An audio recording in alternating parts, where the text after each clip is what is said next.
don't know why I just typed that. I'm guessing you can hear me as well. Hi. Ah, bless you. I haven't figured out how to get like 2 people live, but yeah, it's a good start. I'll play around. I don't know. I didn't see any obvious settings, but then I went with like a basic setup. It might be that we have to route it through something else. I don't know. I'll figure it out. Baby steps, yes. But there we go. And look, yeah, I can talk to you, can interact with the audience. Right.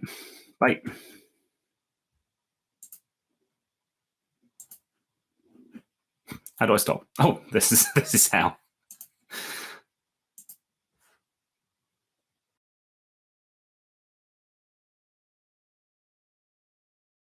Hi, this is Nanrisa Lee. You're listening to the Quantum Leap podcast.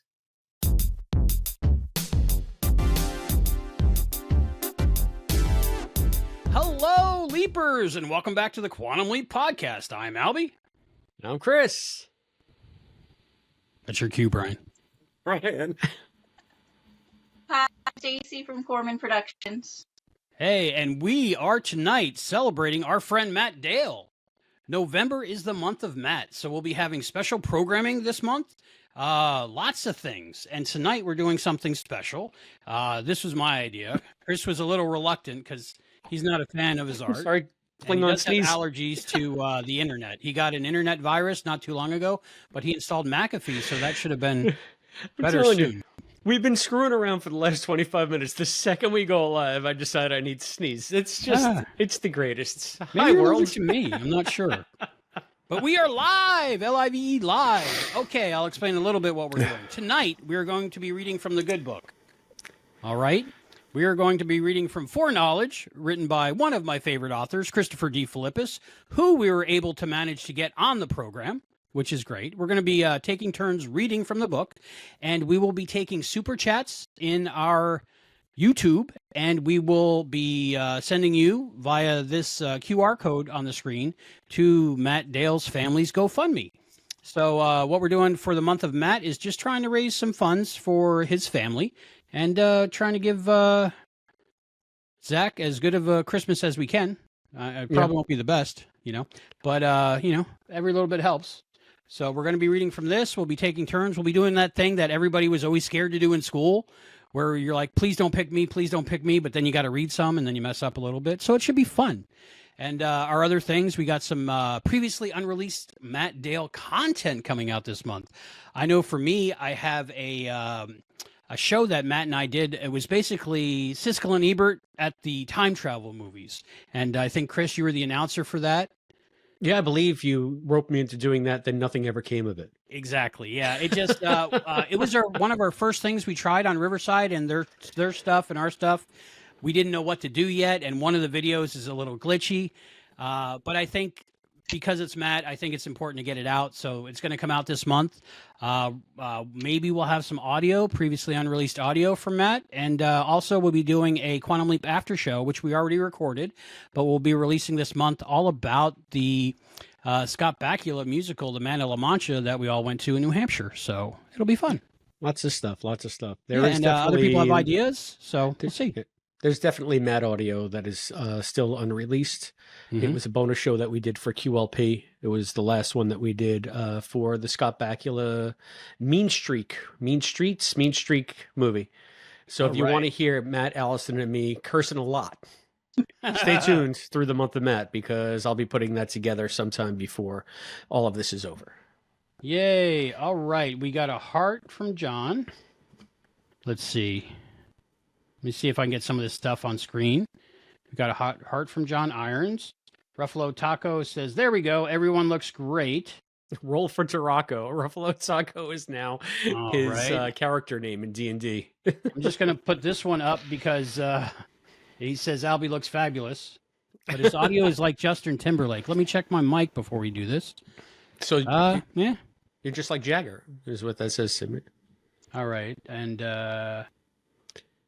we have another person, Janice Madeline Swift, whom I don't believe has been with us live here. Says Janice Madeline Swift. She writes, I am a transgender woman, fan of the Gen 2 series, getting a fanfic version of a continuation ready next year. Awesome. More Quantum Leap content is always good. Albie's out of sync. I know I've been struggling with that my whole life, but people try to do their best to understand me, so we'll try to get through it. It does become endearing after a while, so...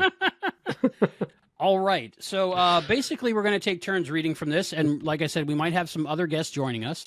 And we're going to be doing this in 4 parts. So we're doing the first quarter of the 4 parts for time, because I think we'd be here probably 12 hours if we did the whole thing. So we're going to be doing it once a week. So keep an eye out and make sure you subscribe to this channel and turn on notifications so you get an alert when we go live. And that'd be great. Do we have any volunteers that want to go first? Have we figured out how far we're going to read? No, I was hoping one of you would. Let's see how many chapters. I'm doing that right now. I'm going to let you know. So there's a 242 page count divided by 4. So we have to get through roughly 60 pages tonight. Let's see where we're at page 60. Takes us up to chapter 6. All right, Brian knows stuff. Okay, so we end at the end of chapter 5, maybe? Oh, that's like perfect, actually. Yeah. All right, so we'll be doing 5 chapters tonight. Now, part of the fun is I may randomly just say a name, and then they have to take over where we are. Okay. All right. So have we mentioned that we're going to be giving a copy away to, how are we doing that? Oh, yes. Okay. So it's not a contest because, we're not authorized to have a contest, I don't think. But we will be giving a free gift to one of the listeners. We're looking for the highest donation for Matt's family. And that's how you get that free gift. No purchase necessary. You might get one with no donation, but it's only available in the continental United States and not excluding Pueblo, Colorado, and void where prohibited by law of getting gifts. And it will be a personalized signed copy by Christopher D. Philippus. Christopher's copy. He's going to personally sign it for you, and we're going to send it to you. So this is the giveaway copy, which is pretty pristine, no cracks in the binding. It's nice and square. I'm going to get my reading copy, which is also just my display copy, which is a little bit more road worn. So, all right, 60 pages total tonight, 5 chapters. Yep. Okay, Ruffalo Taco. Yes, 60 pages per person. Brian from San Francisco also commenting in there, keeping us fair. Okay. Can you turn up your volume a little bit, Brian? Is that possible? Try it now. Your microphone volume? Yeah. Let's see here. Can everyone hear him but me?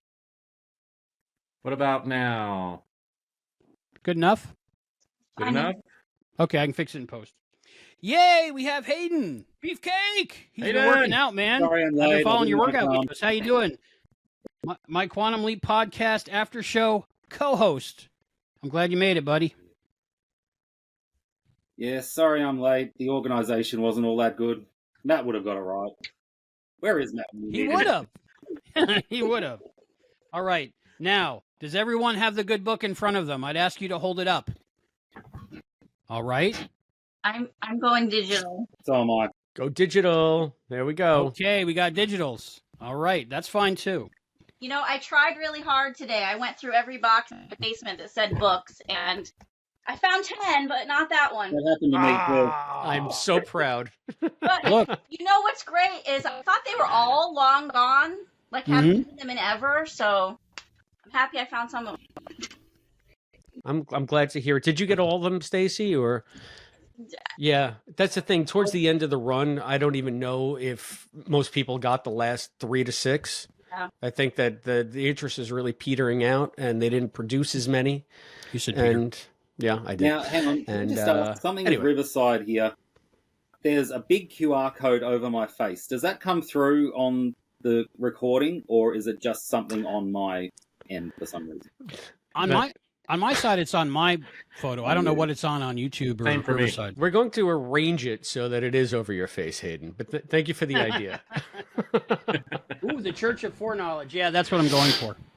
All right. Thank you, Ruffalo Taco. That's Ruffalo Taco's latest RPG, the Check Church of me out. Foreknowledge. I didn't even have to get this free gift as part of a non-contest. I got a personally inscribed copy from Christopher D. Philippus. All I had to do was take a 48-hour train ride to New York City. Yeah. Well, Albie, I don't know if you know this, but there is such a thing called the post. Like, I got a signed one from Chris as well, but it was just through the mail. Oh, that's cool. And I only had to, I had to sign Albie's, run otherwise the pseudo competition. So. John says the QR code is on Chris's square in the upper left, so on the stream. So that's good. So right above my head. There you go. And remember that QR code. And why we're here, we're trying to raise funds for Matt's family. Anything you can do to help, that'd be great. No amount is too little. And if you're rich, you know, set them up for life. You know, and anywhere in between. We're good for that. Okay. Everybody watch the chat. Fandom says, "Hey, everyone." Hello. Let's see. Sorry I couldn't join tonight. On vacation in NYC. Hopefully next week. All right. Yeah, that's Damon. That is He Damon. said he's wiped. He's wiped. He's traveling through the Empire State. So. Oh, that's so great. Yeah, I saw some pictures of his beautiful family in New York. That looked like so much fun. So I'm glad. But we'll be doing this in 4 parts, so people may come and go throughout the month. But it's the month of Matt. November is the month of Matt. We want to get all the fundraising done before December, so it's all in their hands before it needs to be for the holidays. All right. I'm going to read, well, you know what? I'll let you read the dedication, Chris, since you wrote it. Do you want me to read the dedication and the acknowledgments? Yes, that would be great. Alrighty, so Quantum Leap Foreknowledge, a novel by Christopher D. Philippus based on the Universal television series Quantum Leap, created by Donald P. Belisario. The dedication goes, for Laura, my wife, your love made it possible. Oh. I'm so glad that Laura and I are still together, otherwise that would be awkward. So, Sam was looking out for us. Oh. In the acknowledgments that I wrote a million years ago, I want to thank the following people without whose input this book wouldn't have been possible. Mom and Pop, first and foremost, for giving me life, then teaching me what to do with it. I think you'll see a lot of yourselves in these pages. Michael Mater, whose screenwriting class forced me to write the scene that evolved into this book. Nancy Henderson, who always had the facts on hand to take care of my writing emergencies. And Nancy, who, along with Ruth Calkins, got me in under the wire at the first East Leap.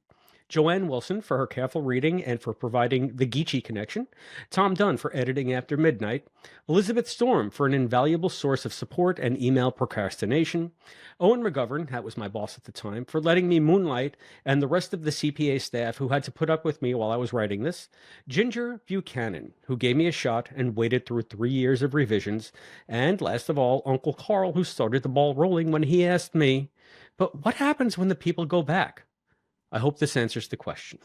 Woo! Uncle Carl. Authors note the events in this novel take place sometime after those chronicled in the television episode trilogy, parts 1 through 3, naturally because Sammy Joe is a character. Yeah. So it sounds like All Uncle right. Carl started Quantum Deep all those years ago. Probably. Do you still All right, have any we have- contact info for Elizabeth Storm? Because I would love to talk to her about it. No, we cannot. We've all appealed to Liz if she's still out there in the fandom to contact us, and she never has. Your So, book's up but there, if you're out there, but Liz, Elizabeth watching- Storms are my favorite. So. Yeah, you and everybody else. All right. Before we start the prologue, we have 2 people that have battery-operated books. How's your batteries looking? 99%. 97, and I am prepared. I just All wish right, that I so could do that and make the handling noise. So maybe in post. Does anybody have a hard out tonight? Not yet, but if you sweet talk me, I'm always glad when you're around, Elby. YouTube dive, it'll be about midnight. We started at 8. Okay. Maybe in so, post, Elby, if I do this, you can put the pterodactyl noise. Oh, yeah, it's very possible. We'll see. Okay, why don't we start with the prologue with Brian Green from Al's Place. And a reminder, check that QR code and or just Google Matt Dale GoFundMe and donate what you can. And also, we will be taking super chats, but I don't know if they show up on our chat software. So somebody have a YouTube window open somewhere so we can acknowledge those. Is anyone taking particular characters? Because I'd love to be Al. No, we're reading chapters, and then sometimes I can tag you out for fun. Okay. All right, so listen for your name, watch me for the changes, and try to keep up. Brian Green, you're first. All right, prologue. He's coming home now, Sam. It's showtime. Sam nodded and finished applying his lipstick. He pursed his lips, trying to look seductive. Forget it, Al quipped. You look like a striped bass. Sam snapped the compact shut and returned it to his purse. Al was right. He could have let his eyes do the talking and the low-cut dress. There was a soft knock on the door as Colton walked in, a portrait of arrogance and power. Well, if it isn't the Count of No Account, sneered the observer. And I said it before and I'll say it again, Sam. This is probably the jerk who invented the power tie. Sam forced a smile. Hello, Jonathan. Good evening, Anne-Marie, Colton said in a smug British accent that oozed like rancid butter. Good evening, Al disgustedly mimicked. Would you listen to this, phony? I've seen cartoon characters with more soul. Sam knew his friend was right. Ziggy had traced Colton's lineage to Palmyra, Missouri. He was just plain Johnny Reinhold there. But the accent was part of the persona that the farm boy turned royalty had built for himself while insinuating his way into New York's jet set. The socialites had devoured his claim of being a minor, lording, and asked for seconds. Making the scene led to contacts, and Colton's import-export business had thrived. I must admit I was somewhat confused when you asked to meet me in your office at so late an hour, Colton continued. His eyes wandered up and down Sam's body until they hovered at breast level. But it's becoming increasingly clear. Slime ball, Sam thought, but he willed the smile to remain. This was the reaction he was looking for, after all. It was the only way left that he could think of to pull himself out of this disastrous leap. Is it? Sam asked, approaching Colton slowly. Colton smiled and sat down on the arm of one of the matched set of heavy wooden chairs that faced an intricately carved antique Chinese desk. Whatever do you mean? Sam played with the idea of fluttering his eyelashes, but dismissed it. I can't lay it on too thick. Colton reached out, drawing Sam closer and rubbing the back of Sam's neck. Yick, said Al. Now, Colton shot his hand up and grabbed a fistful of Sam's hair. Maybe you can tell me what this is really all about. Sam fought to pull away, giving him a screaming bonsai chop in the throat, Sam, yelled the observer. Sam was inclined to agree, but at the first hint of movement, Colton pulled harder. A sudden twist would leave Sam with a broken neck. Taking self-defense classes? Asked Colton, with contempt. How very liberated. But let's not forget who calls the shots around here, shall we? Now what do you want? Diamonds, said Sam through clenched teeth. I have some clients very interested in rare gems. Price is no object. The last seemed to get through to Colton. He eased his grip a little. Sam knocked Colton's arm away and broke free. Gems, eh? Asked Colton. And who are the clients? That's not important. What matters is that they're ready to do business. And for that, I need you. Colton feigned surprise. Our self-reliant little Spitfire is actually asking for help? I never thought the day would dawn. Sam smiled and smoothed his dress. Not help exactly. Let's just say that you have more extensive contacts. It was an understatement. Colton had exploited society's underside, making contacts behind the front of his import-export business to build a smuggling ring that spanned the globe. He prided himself on having people everywhere who could acquire anything. Drugs were boring to him. It was things of real value that he sought for his buyers, works of art, manuscripts, coins, all priceless originals and all stolen. It didn't take very long for the Leaper to figure out he was there to nab Colton. But there was one point of which Ziggy had failed to inform him. And would you like me to provide you those contacts? Colton said. My dear, have you forgotten the first rule of our business? I rather hope I have trained you better. Better than you thought. When he started digging for evidence to get Colton, Sam found enough dirt to fill the Holland Tunnel. But he also uncovered a paper trail, so well hidden that not even Ziggy had suspected it, leading directly to Anne-Marie. She was in it, as Al put it, up to her eyeballs. Sam's hindsight then allowed him to see the obvious evidence that surrounded him. The woman held a top position in a leading international firm. Her office was decorated with the alluvia of many cultures, tribal masks, hand-painted rice paper screens, and the like. That Sam, with his late 1990s sensibilities, had failed to find odd for a woman in the male-dominated workforce of 1975. He figured it was just the trappings of the job. He hated Al's initial "she slept her way to the top" theory. He hated even more that his friend was probably right. Women didn't generally move in power circles of this type in the mid-1970s unless they used every bargaining chip available to them. Now Ziggy said he would have to find some way of getting Colton without destroying Anne-Marie's life in the process. Price first, continued Colton. What do you offer me for my troubles? Well, they're your contacts. Sam sat down on the edge of the desk, crossing his legs and arching his back. I guess you can name your price. Really, Anne-Marie, seduction is so unbecoming, and my services don't come cheap. Offer me something I can work with. 15%? Ha, not bloody likely. 80. Too high, Sam. Anne-Marie would never go for it. 80? I'm doing all the work. Come now, it's my people you're using. Without me, your deal is dead. 80? Take it or leave it. 40. 65. Deal. Sam injected just the right amount of resignation in his sigh. That doesn't help, does it? Now the names. Colton took a notepad and pen from the desk. There's a man, Laszlo, in Germany. He wrote a number and handed the paper to Sam. Tell him I sent you. He's been in the smuggling game as long as I have. Bingo, Sam, said Al. That did it. Now, continued Colton, I think I will accept that the other payment you offered. Sam smiled and held out a hand. Colton bent to kiss it, and Sam's open palm met his nose in a bone-slapping crunch. Colton fell to the floor with a yell just as the door burst open and FBI agents swarmed the room. Not bloody likely, Sam said, and turned to the man approaching him. I guess you got all you needed. Sam took off the wire and wrapped around to the transmitter on his back and handed them to the agent. He was the only solution left, really. We got it, but I still can't figure out why you came to us. The FBI has been watching Colton's operation for a few years, and not one of our agents ever found anything to prove you were involved. Well, Agent Barnes, said Sam, I want it out, and this way I don't become a loose end that has to be eliminated. I see what you mean, Barnes gestured toward Colton, who was snorting defiantly at the other agents through his shattered nose. At least you went out with a bang. Is our deal still good? Like I told you, you're in too deep for me to give you any guarantees, but I'll stand by you and push for the lightest sentence I can, Barnes smiled. We couldn't have done it without you. Sam held out his wrist. Barnes cuffed him, and he started to follow quietly. Colton goes away for a long time, Sam, Al said. He pushed some buttons. Ziggy says she can't find anything on Anne-Marie. She's disappeared. Maybe she went into the witness protection program. Sam felt a familiar tingle take hold. Whatever happened from this point on was moot. His job was done. He winked at Al, and he leaped. Wow. Great job, Brian. Yeah. I wonder why Ziggy couldn't find any information on Anne-Marie.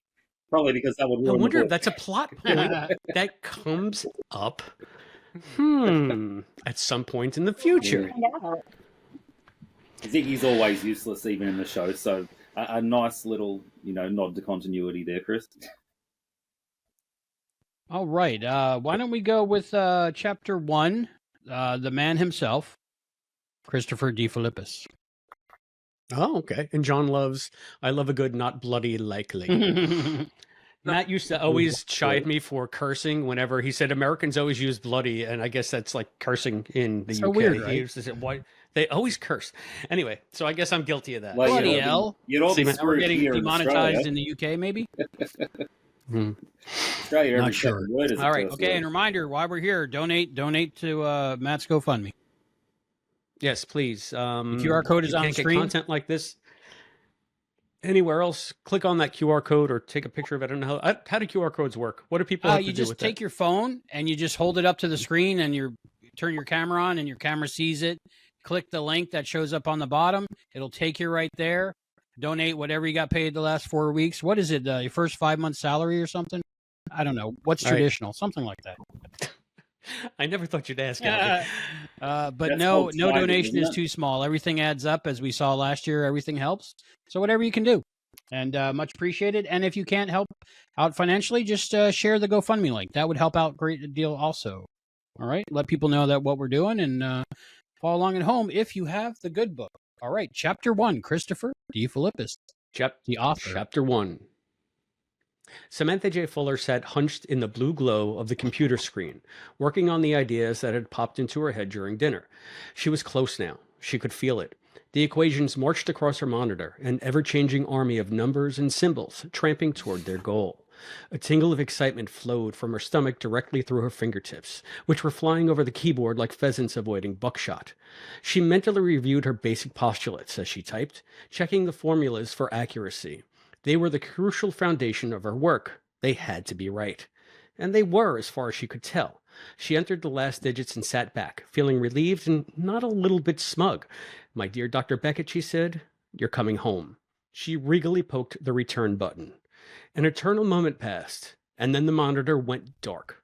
When it came back on, a hodgepodge of cyber nonsense broke through the a hodgepodge of cyber nonsense. I never thought I'd have to read this aloud. A hodgepodge of cyber nonsense broke through her neat rows of logic, wreaking havoc without mercy. She barely had time to gasp before the screen flashed again. All that remained was a single sentence, 3 words that seemed to crouch around the screen's prompt in an attempt not to be read. "Does not compute." No, shit!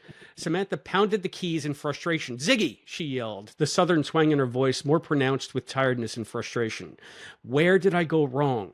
A new sentence started to type itself on the monitor, and Samantha turned it off in disgust. "Talk to me, damn it!" "Your attempted retrieval formula did not take into account the fluctuating variables of neuron and meson retention as they pertain to an individual leap," came the unperturbed reply. Goosebumps prickled Samantha's skin at the sound of the cool voice. She never seemed able to get used to the eerie tone of the parallel Edwards computer speech. The voice seemed to float out of nothingness and rivaled her grandmama Laura's in the ability to cause the heebie-jeebies.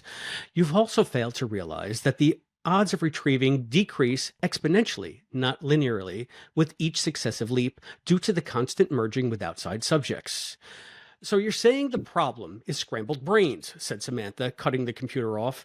As frustrating as it was, it made sense. The momentary merging of the doctor's psyche with that of his host as they switched places led to the exchange of neurons and mesons. That was inevitable. Samantha could see why her equations fell short. For someone who had been leaping as long as Dr. Beckett had, the chances of recovery were slim indeed. His neurons and mesons had been swapped like baseball cards for far too many times over the last 5 years for the computer to get a good enough fix on him to pull him back. But that led to other questions. "If we can't get an accurate enough hold on Dr. Beckett to bring him back," she asked, "then how are we able to track him at all?" She already knew the answer but wanted to make sure she had missed nothing. "3 ways, Ziggy replied. "Foremost is the link that Dr. Beckett and I share. My neurocomputer... Sorry, gang. My neurocomponents were derived from his cells. As long as he remains alive, I will always be able to track him to a degree. Then, of course, there is Admiral Calavici, who can achieve a neuron lock in the imaging chamber. And last but not least," Samantha finished, "we have the person in the waiting room. But won't this continual swapping eventually cause Dr. Beckett's consciousness to dissipate completely?" "No, Dr. Fuller," Ziggy replied. "When Dr. Beckett leaps out of a specific time and person, most of the neurons and mesons are lost. He lost or returned. For the amount of time he is in flux, he is whole. So what you're telling me is that the best opportunity to bring him back is when we have absolutely no way of knowing where he is?" The facts didn't seem to bother Ziggy. "That is correct." Samantha slapped her desktop unit off and stalked to the closet. She pulled out an old MIT sweatshirt, drew it over her head, and made for the door. It was the proverbial catch-22. She walked through the project's corridors, trying to punch a hole in the problem, but it wore diamond armor. She put it in the back of her mind. Maybe her subconscious would work it out for her. Aside from the skeleton crew of officers stuck with pulling the night shift, Samantha had the halls to herself. She knew it had to be at least 2 a.m. She decided to go to the cafeteria and see what goodies were to be had. Nothing helped her work through a problem as well as a pint of banana fudge super chunk ice cream topped off with a cup of hot cocoa. The holographic image surrounding Al swirled and abruptly disappeared, leaving him in the cold blue glow of the imaging chamber. It was his favorite sight. It meant that Sam was one leap closer to home. He stepped off the silver disc located in the room's center and fingered his hand link. The door slid up with a hydraulic sigh. He walked through the light and into the control room. "Ziggy," he said to the blue orb suspended above him, "what did happen to Anne-Marie?" "I'm having difficulty accessing that data. Try back in 11.7 hours. 11 hours? Since when does anything take you 11 hours to figure out?" "Since now." The tone was haughty, almost daring challenge. Al was in no mood for an argument, so he decided to drop it. From the general quiet around him, he figured it was the wee hours of the morning. He wasn't the least bit tired. Leap lag was one of the few dangers of observing. He found his hours dictated predominantly by the time and place Sam had leaped into. It was sometimes a bit disconcerting to walk directly out of a sunny afternoon into a deserted control room with the main console humming quietly on autopilot. He knew Ziggy would call Tina or Gushy right away if anything went wrong. What really worried Al was that Gushy might see his absence as an opportunity to weasel his way into Tina's good graces. How could she be attracted to both of them? He was a former jet jock, one of the first men on the space shuttle, and a national hero. Gushy was just Gushy. He took a puff of his cigar. Ziggy? Yes, Admiral? Would you tell Tina to meet me in the cafeteria? I am not a paging service, Admiral, but even if I were, Dr. Martino's O'Farrell is sleeping at the moment. Ziggy paused. If you'd really like to see her, I'm sure she'd be a lot more receptive if you woke her personally. Get your mind out of the gutter, girl, Al shot back, a grin growing on his lips. That was one less worry. He bade the computer a good night and went out of the control room towards the cafeteria. When he got there, he was surprised to see Sammy Joe Fuller polishing off what had once been a big bowl of ice cream. He had something less sweet, but no less sinful in mind. Al, Samantha said, I take it Dr. Beckett has leaped? Al nodded and went behind the counter into a well-stocked kitchen. When Sam had laid out the complex's building plans, he'd paid almost as much attention to the kitchen's design specs as he had to the accelerator chambers. It had made little sense to Al at the time, and he tried to dissuade his friend from being so lavish. It was just the kind of spending that would earn them top billing on one of the tabloid shows. He could just picture it. Quantum Whiz Kid turned junk food junkie at taxpayers' expense on the next Roberto. Every housewife in America would be out gunning for blood. Try not to see it so much as a budgeting nightmare as a morale booster, Sam had quipped. Being buried under a mountain in the middle of nowhere is one of the job requirements of working on the project. The sense of home will make even Weitzman happy. And it had, for the most part. Sure, there were still knockdown drag-em-outs when it came time for committee to review the annual budget, but they seemed perfunctory at this point. Weitzman initiated them, of course, but if the way he stuffed his face during the annual committee visits, stovepipe hat tilted in a manner that clearly meant business, was any indication, he did it more for the pleasure of baiting Al than out of any real monetary concern. So Al continued to make stocking the kitchen a chief priority when he was wearing his budget manager hat. He was very glad of it at this moment. He returned to the dining area carrying a prepackaged bean burrito and about a gallon of guacamole and hot sauce. A little victory dinner, he said, putting the burrito into one of the compact microwaves located next to the coffee pots at the far end of the counter. And now I don't have to go to Hartford City alone. So I take it Dr. Beckett straightened everything out for Anne-Marie Ranieri? Asked Samantha, brushing her hair back. Al eased into a chair across from her, amazed at how much she looked like her mother. When he had come out of the imaging chamber and seen her for the first time, standing behind the main console, it was all he could do to keep from yelling, Abigail! She seemed to be somewhere between amused and confused when she saw the look on his face. What's the matter, Admiral? She had asked. You're acting like you've never seen me before. He had recovered quickly, of course. It took a lot to shake the Calavici poker face, perfected by years of dealing with blood-sucking divorce lawyers. The newly forged past had come to him slowly, but he remembered it, right down to Sam introducing them on her first day on the project. Time travel played mind games almost as well as the women he'd known. Al shrugged. I don't really know. I guess he did because he leaped. But Ziggy didn't have any answers for me. The only thing I can figure is that she plea-bargained her way into a new identity. He sucked on his cigar and quickly tamped it out when he caught the expression on Sammy Joe's face. It's out, he said, being careful not to exhale in her direction. Don't wrinkle your nose at me like that, Sammy Joe. It makes your face all scrunchy. He was the only person who called her that. She thought it was just his way of teasing her. He couldn't tell her the real reason. That it had been the name he'd first known for her when she was 10 years old. Oh, that's disgusting, she said, as he placed the stub in his vest pocket. How can you walk around with that smelly thing? It looks like a slimy, half-eaten Tootsie Roll.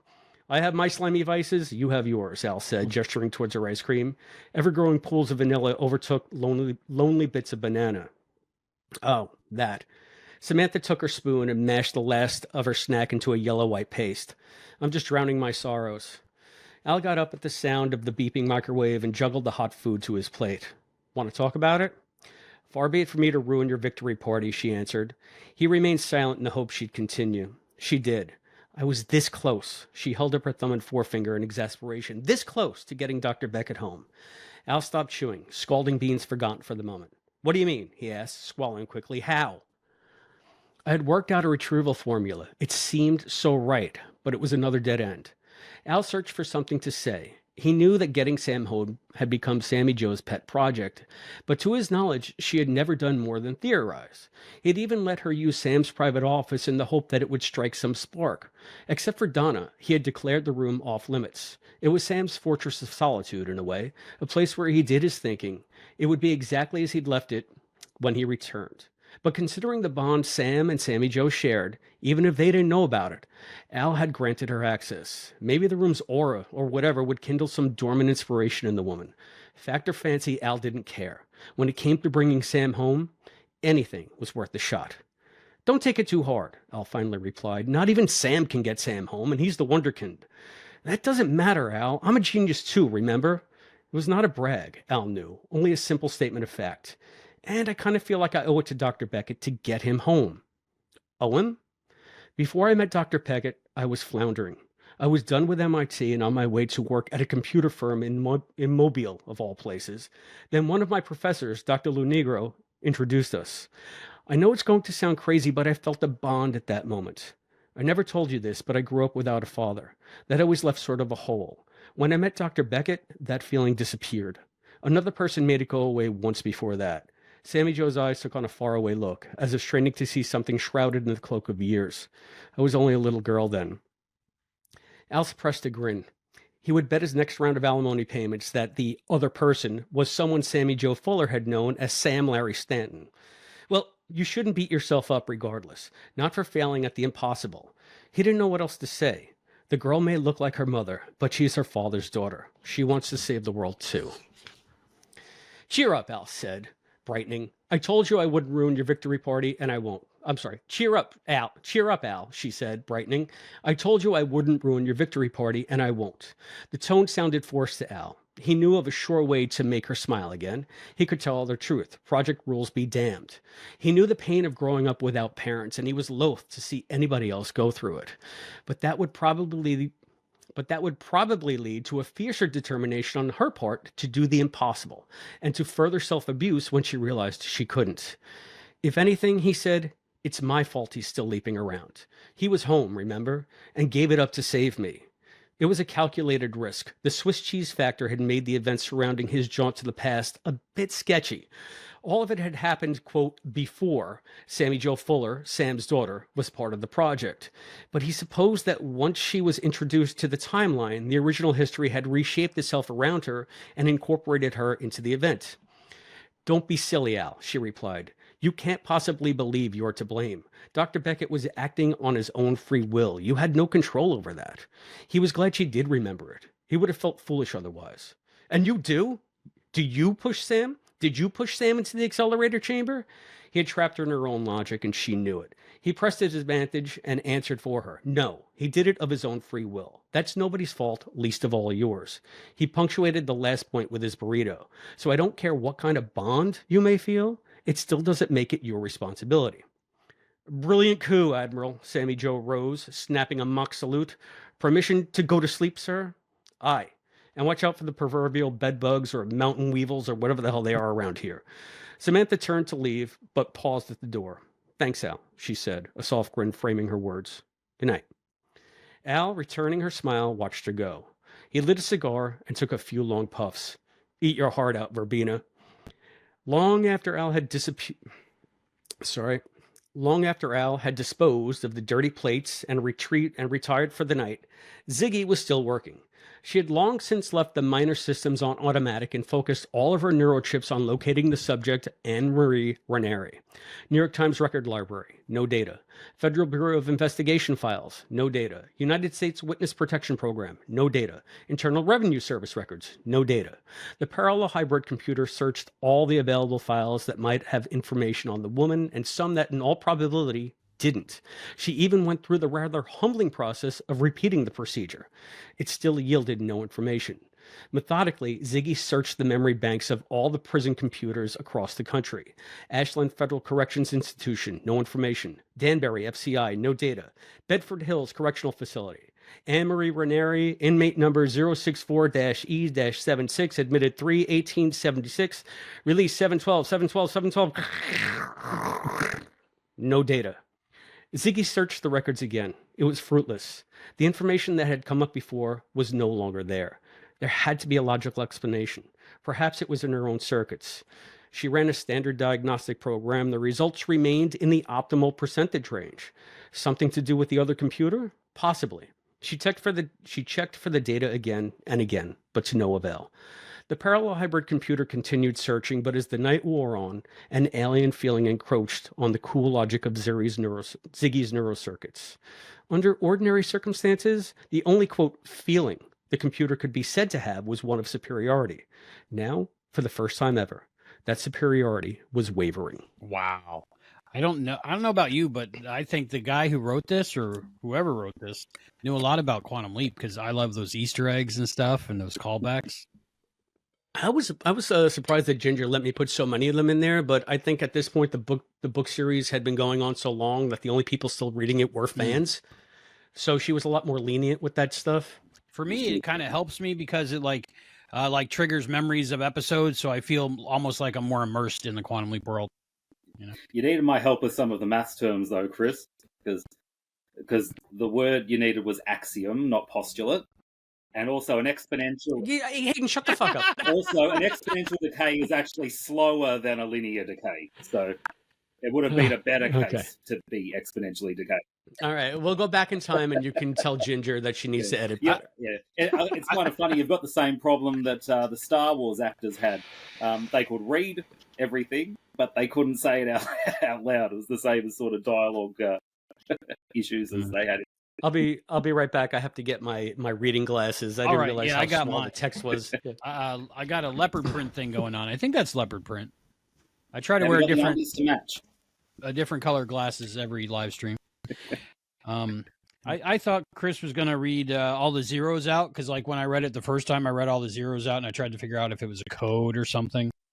And a couple weeks ago on our Star Trek show, me and Chris, I read a long binary code. So if people wrote it down and decrypted it, they could figure out what I was saying.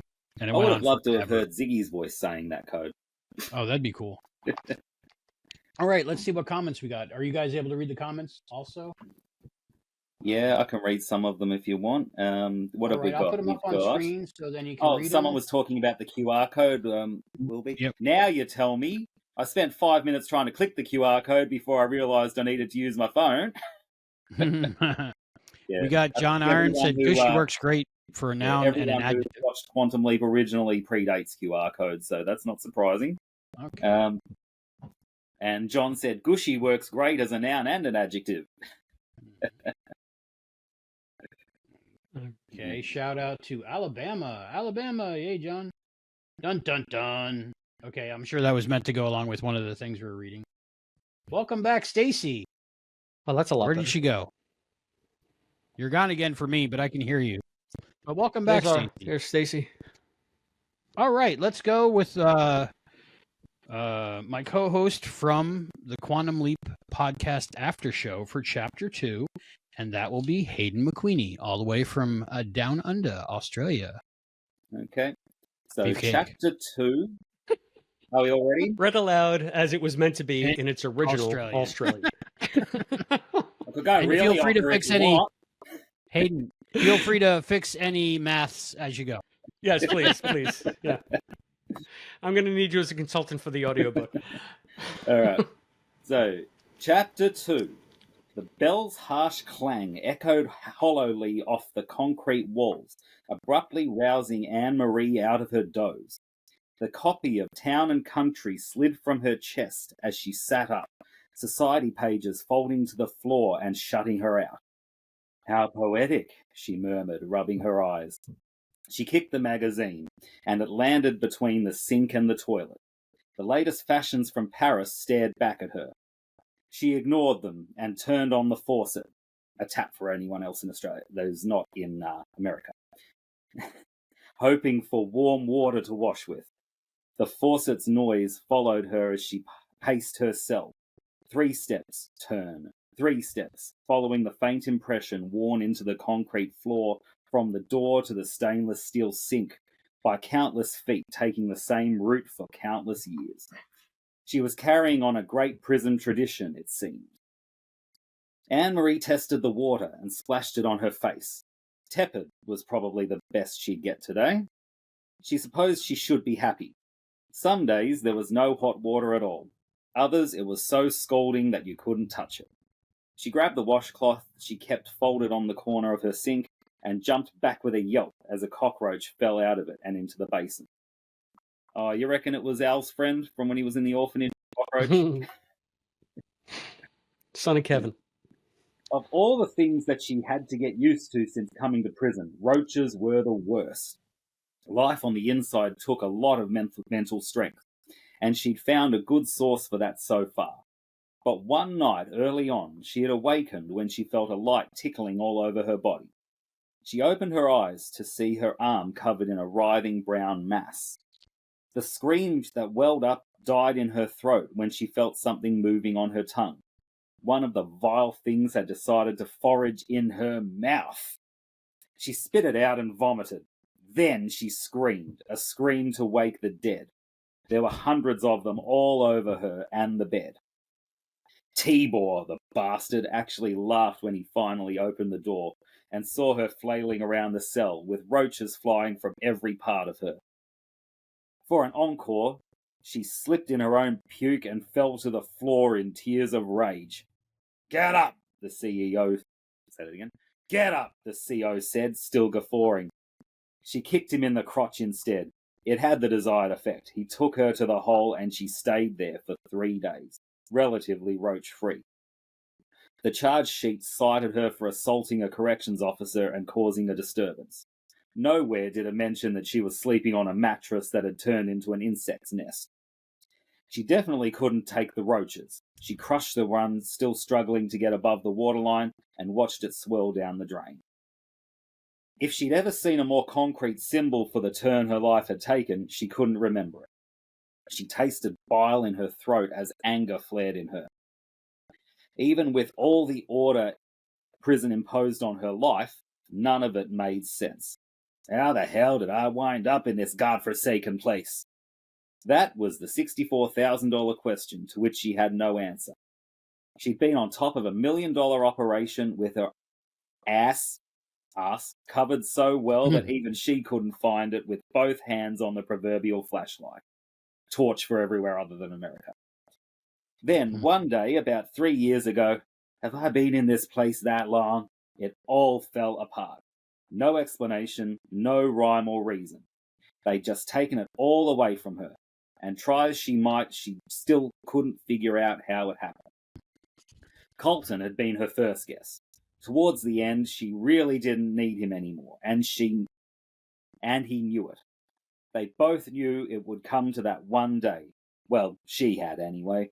The classic story of the student surpassing the teacher. Only she had anticipated it and was prepared.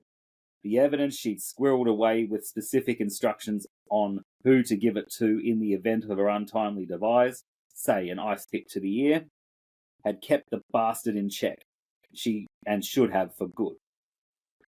But even when it seemed apparent that it hadn't, not surprising due to the man's childish mentality and jealous tendencies, she was still prepared.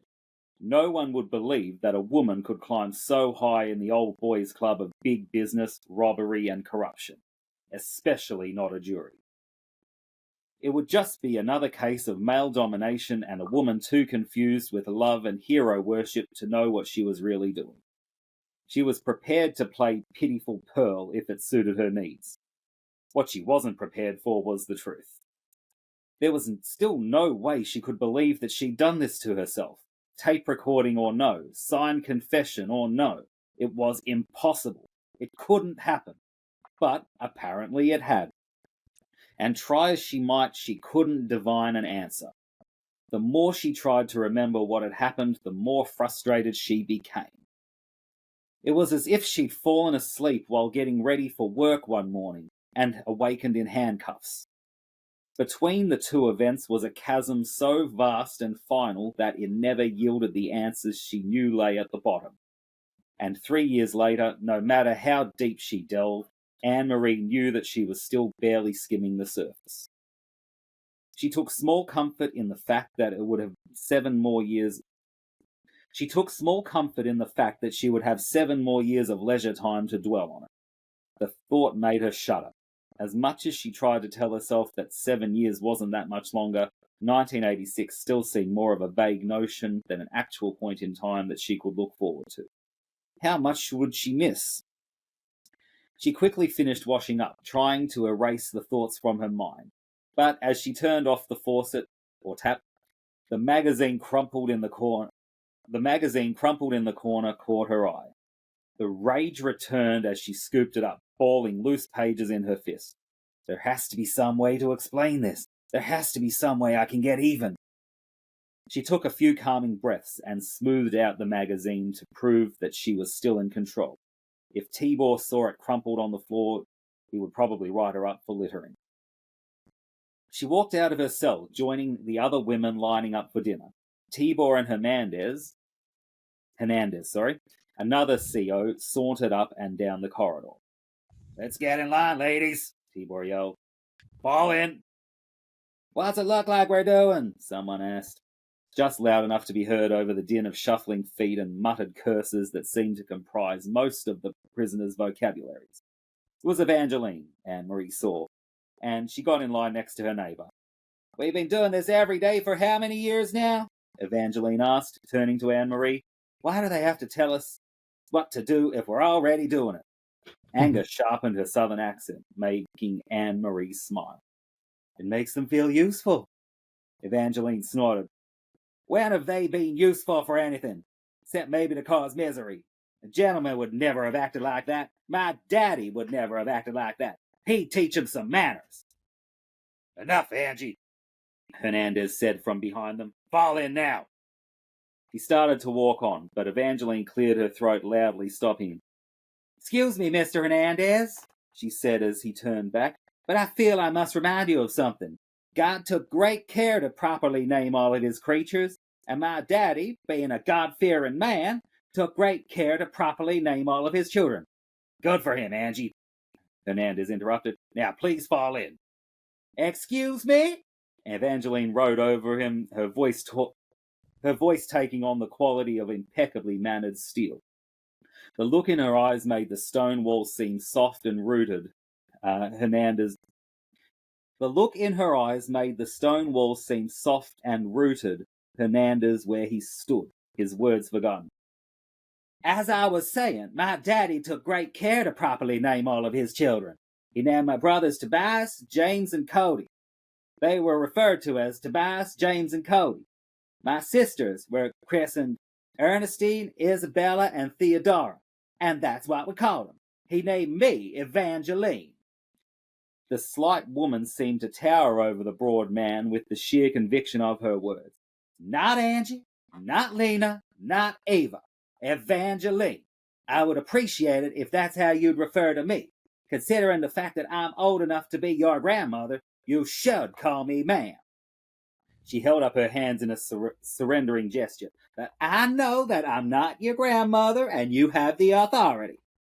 The words seemed mocking, even though Evangeline didn't emphasize it in any way. "So Evangeline will do." The guard stood in stunned silence for a beat until he realized the prisoner was done. "Yes, ma'am," he said quickly under his breath, seeming to surprise himself. Anger sprang up on his face, and he opened his mouth to say something, but he closed it immediately, realizing, Anne-Marie guessed, that anything he said now would only make him look even more foolish. He scowled at his shoes and turned away, walking up the line. "Fall in," he practically bellowed. "Let's go, ladies." Evangeline leered at his back, falling into line next to Anne-Marie. "Like kindergarten it is. My Thomas, may God watch over his soul." She made the sign of the cross absently, anguish briefly painting her features. "Had more manners at 10. Anne-Marie chuckled under her breath. Admiration didn't begin to describe what she felt for Evangeline. The COs might be in charge, but the older woman carried herself with a quiet, and sometimes not so quiet, dignity that implied she would have no problem sending anyone who stepped out of line to go cut a switch and meet her behind the woodshed. The woman was a beacon, a southern belle with no ball to attend, whose sane light had guided Anne-Marie through the insanity of prison from day one. At first, it was the only thing that pulled her through. Her first day had been a humbling experience, to say the least. Faceless, grey-clad guards leading her into the mammoth facility in chains. It was even uglier on the inside, smelling of damp and mould. She and the other new prisoners awaiting processing were packed like cigarettes into a holding area. She kept her eyes to the floor. Her pride wouldn't allow her to show the other women the fear and shame that were overcoming her anger. The officer waiting with them blew her whistle, told them to get back in line, and began removing the chains. A bell rang in the tiny room, rattling Anne-Marie's nerves. The guard herded them through the door on the other side of the room, and Anne-Marie took the first step into what seemed like a downward spiral to hell. Every step of the processing, from the showering to the medical examination to the cataloguing to the storage of her last personal possessions that she managed to keep with her, stripped her of her last vestiges of her cocky self-assurance. By the end of it, she was dressed in a pale green jumper, exactly the colour of the scrubs her father used to wear while working in the hospital. The number 064E76 stamped above her left breast. She was no longer Anne-Marie Reniere. She was the 64th inmate brought to E Block in 1976. Another female guard led her through the more musty corridors until they came to a black-painted iron door with a wire-reinforced window set to its upper half. The officer tapped on it with the end of her nightstick. A guard on the other side looked through the glass and opened the door, causing yet another bell to clang. This one pierced Anne-Marie's soul. "Lieutenant," the officer said to her colleague as she led Anne-Marie to the block. The stout woman behind the desk nodded and picked up a clipboard. "Anne-Marie Reniere?" "Yes," Anne-Marie replied under her breath. The shaky voice seemed to come from somewhere else. "I'm Corrections Officer Ward. Are you listening?" Anne-Marie nodded, looking at the other woman in the eye. "My name is Ward," the CO repeated. "I'm in charge of the block during the day, 5 days a week. If you have any problems, they tell another officer and they will tell me." Ward stood, bringing her bulk around to the front of her desk, coming toe-to-toe with Anne-Marie. "I don't anticipate any problems. The rules are painted at the end of the block." She gestured to a yellow sheet of paper stuck to the wall next to the door. "And they are to be followed to the letter. Any new rules will be posted by memo. It's your responsibility to keep up with them. Lockdown is 23 hours a day with 1 hour of exercise in the afternoon. Wake up is at 6, lights out at 11.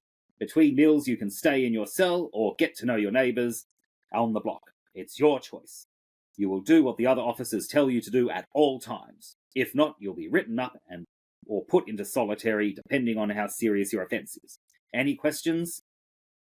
The tone of Ward's voice said she clearly didn't expect any.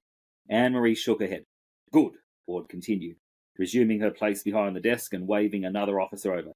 "Tibor will escort you to your cell." Anne-Marie turned to the guard approaching her.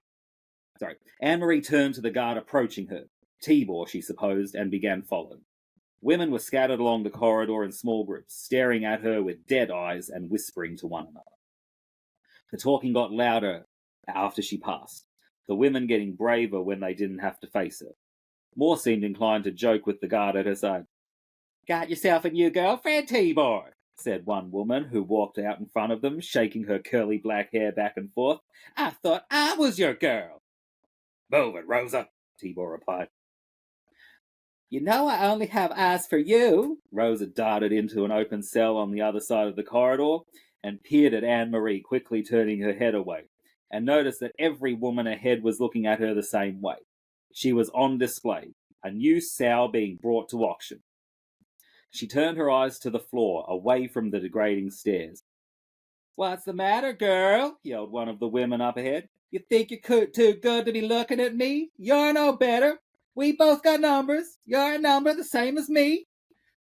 Other prisoners began parroting the first one, yelling who she thought she was and who did she think she was better than them, and she was too good to be here with them. Anne-Marie felt heat rising in her cheeks at the continued hoots and demands as they rose to a cacophony that shot through her and caused something to snap. Yes, she yelled in a rage that had awakened in her, silencing the others. Yes, I am better than you. Better than every damn one of you, and I don't belong here. I don't belong here. She turned and started walking the opposite way down the corridor.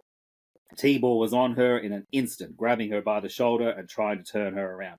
This way, was all he said. She shrugged him off and kept walking. Take your hands off me, she spat. I'm not one of these animals. Tibor grabbed her around the middle, pinning her arms to her sides and lifted her, struggling to keep still. She fought back with everything she had. Other guards joined Tibor and surrounded her, pinning her to the floor and cuffing her hands behind her back. Get off me, she screamed, her voice getting lost in the din now coming from the other women. Don't you touch me, any of you!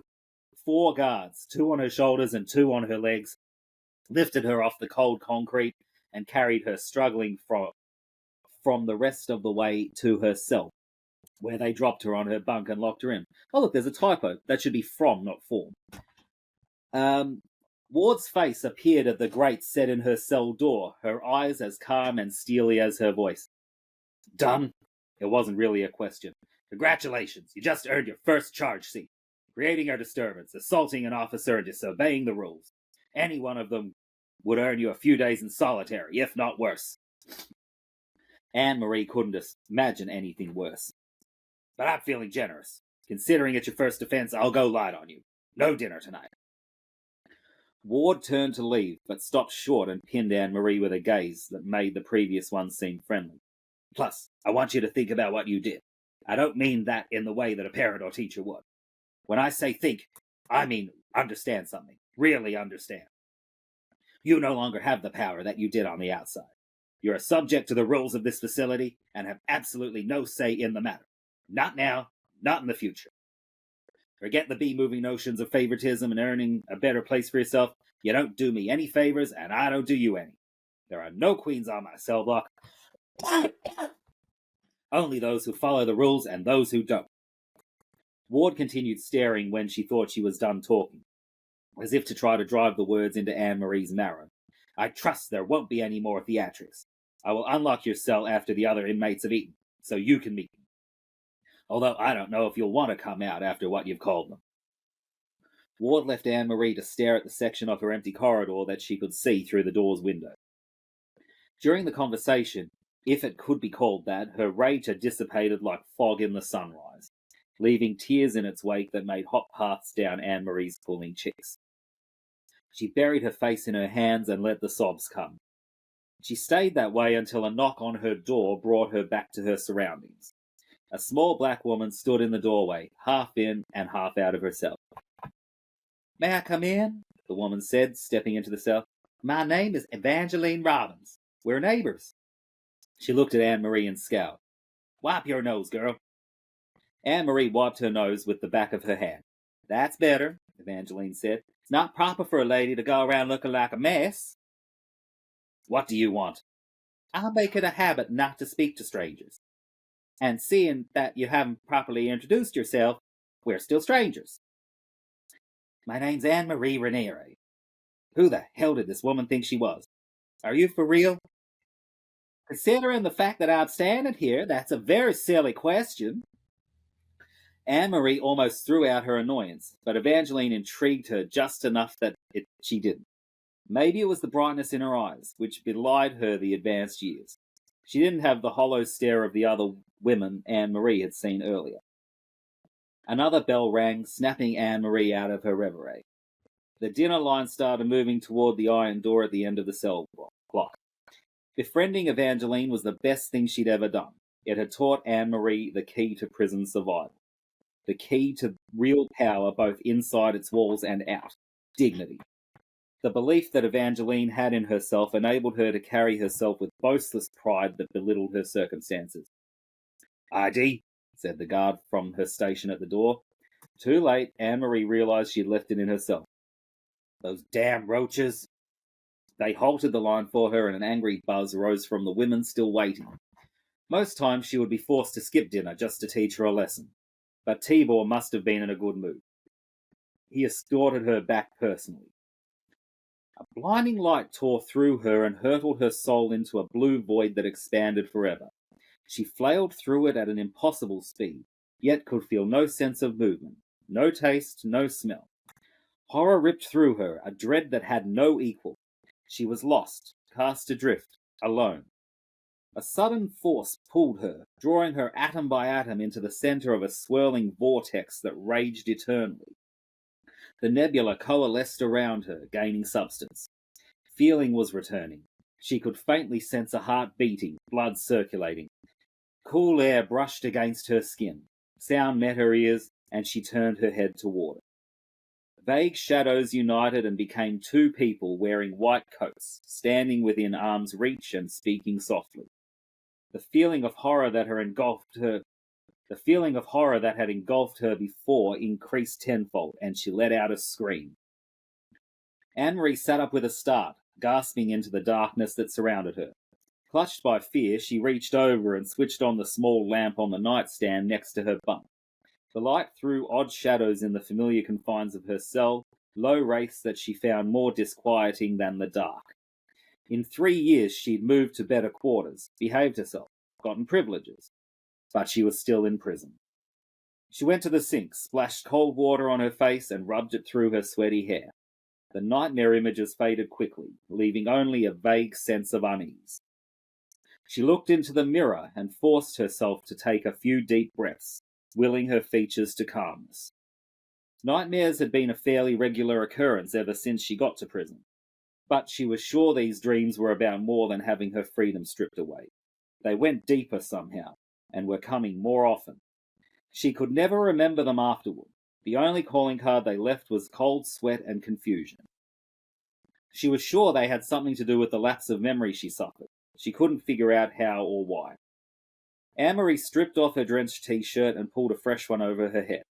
She sat on her bunk, fingering the law books stacked neatly on the night table, books that she hoped would show her some loophole to freedom.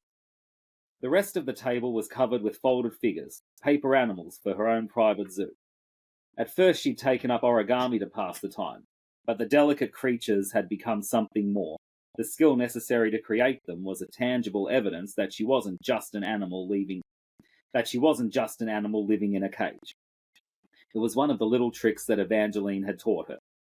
But they offered little solace now. The perpetual wondering took its toll and demanded attention now and then, no matter what mental discipline she tried to maintain. How? The thought came to her so quickly and furiously that she swept the meticulously folded figures onto the floor and was halfway across the cell before she realized it. How did she wind up here? The answerless question weighed her soul down into the now familiar terrain of blind wonder. I can't stand by and let it strip me of my sanity. Someone did this to me. I'll figure out how and who, and they'll pay for it. She sat down again and took some sheets of paper from the bed table. She began folding, fighting to return to calm, absent-mindedly switching the radio on low and letting the announcer's measured tones fill the silence. Despite Ward's little speech, there was a hierarchy on the block. Everyone but Ward seemed to know about it, and it didn't take Anne-Marie long to move into its higher circles. Hence the radio and the other bits of civilization. The plight of the Americans held hostage in Iran led the newscast. Other events of import were also reported, and the broadcast ended with a kicker about boy genius Sam Beckett being scheduled to give a piano recital in Carnegie Hall at the tender age of 22. Anne-Marie heard none of it. She was too busy concentrating on what kind of plans she could lay to find out who had wronged her. It would take time, she realized, considering what she had to work with, but she had plenty of time. Right. All right, chapter 2. I forgot all about the origami thing. Yeah. How'd you come up with that? Do you do origami, or is it like Blade Runner or something? What inspired that? No, I do the that thing with the someone telling me who I'm going to marry and date. Yeah. The little Pac-Man. And thing. it just Laura, right? Right. And penny. Penny. Penny. And that wasn't a typo, Hayden. It was he brought her struggling form, not struggling from. Oh, okay. But anyway, yeah, Said it you makes sense transposed some both letters ways. there. So. Yeah, I've heard Either it both way. ways. Yeah. Yeah, I heard that about you. So, All right. I think it's. So how are is we it enjoying the Stacey's story turn? so far, everyone? Mm, It's been a few years, so I'm it's getting been mighty many into it. years. It's been a while. Have we yeah. got some comments? Yeah. Actually, we got some donations. Let me read those. We'll start off. We got a super chat on the YouTubes. Remember, we can super chat. Susie Q's Never-Ending Jewelry Supply List and TV Talk Podcast with Al's Place donated $5. Oh, thank you, Susie Q. Thank you for that, Susie Q. And then on keeping an eye on the GoFundMe. Let me refresh it just in case we got any more since I saw. And Matt's family got a donation for £20 from Willard. So thank you so much, Willard. Awesome. Thank you, Willard. And Thank you. remember, we do have that free gift giveaway going to one of our people who donate tonight, and that is a personalized autographed copy, Chris's copy, not just a copy, Chris's copy of Foreknowledge. So that's pretty cool. So get those donations in. And again, we'll be here every week in the month of November doing something, and most likely this and some other things. All right. So thank you, Susie Q, and thank you, Willard, and keep them coming. And All right. for no Chapter comment 3. here, hang on. Little known fact, Kevin's great-grandson, Kevin the Fourth, lived in Quantum Leap headquarters and accidentally found himself on Sam's Fermi suit. Legend says he leaps from roach to roach, putting roach right that went roach wrong, hoping that each leap would be the leap home. All right. Hayden's doing a good job with the voices. I agree. Yeah, I can't do that. I have Kelly Bundy brain, so I can't keep track of characters or anything. I used to try to do voices, but I'm really bad at it. And someone recommended that I've ever read my own stuff aloud. Don't do voices. So Yeah. I don't do accents. I don't do Yeah. voices. One of the advantages of being a speed reader is I could kind of take a quick glance what was coming up and figure out what kind of voice I needed. So Hayden's But it reading would on be TV horrible tonight. if I was just reading like word for word exactly what I was seeing. John says, "Damn roaches! Bob's apartment, shared universe." Oh, Bob's apartment, or is that Joe's apartment? Jerry O'Connell. Yeah, Joe's apartment. It was Joe's I think apartment. I just got on DVD and a big lot I got, and it's only available on full screen. I don't know if they filmed it on full screen or just they never put it out widescreen, but I can't find it. Roll me some tacos. Agreed. He's doing the voices really well. All right. Willard Black, our top donator at the moment. Wish I could donate more, but finances are tight at the moment. Well, thank you so much. And never extend yourself too far, anyone, but do what you can do, and we really appreciate it, Willard. So you're in the running. Everything is appreciated. The fact that you guys are here watching with us. Yes. Yep. And share John and let said, people I'm know. loving this. I've never read the book before, sorry Chris, and was worried that I might be lost since I don't consider myself a Quantum Leap superfan. Doing a great job of giving exposition for those who aren't as well versed while sprinkling in Easter eggs. There were a few more Easter eggs in that chapter, weren't there? Like Sam playing Carnegie Hall. Yeah. Yep. That was good. Yeah. Yeah, I just love the description of the environment. I feel like I'm there. It reminds me of the Just so you know, Seeker that I love. I did a lot of research for the women's prison thing to not make it like so cliche that it, but it's still in my, now I read it now, I cringe a little bit. Exploitation Still seems a little movies, little cliche. exploitation movies from But the 70s. yeah, pretty much, because I love especially women's prison movies from the 70s. So It's a whole genre. but yeah. I really did. I based it on a real place. I based some of Anne-Marie's experiences on the real experiences of a woman who wrote a memoir from prison. It was called "They Always Called Us Ladies," and I forget who was Jean something who Siskel. wrote it. So Jean Siskel, yes. Where'd you get the Anyway, name so- Anne Marie? I dated an Anne Marie. Was that her? That was my high school crush. Ah, hey, you know what? She was from New York, so maybe it's the same woman.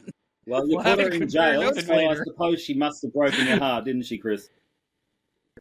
Every woman broke my heart because they wouldn't look at me. But it worked out for the best because he met his soulmate in Laura. Such a kind, beautiful woman. So there we go. And so both Anne-Marie and Laura mentioned in this book. Yes. Okay, I was going to give chapter 3 to Stacy, but she's gone again. She's a very busy person.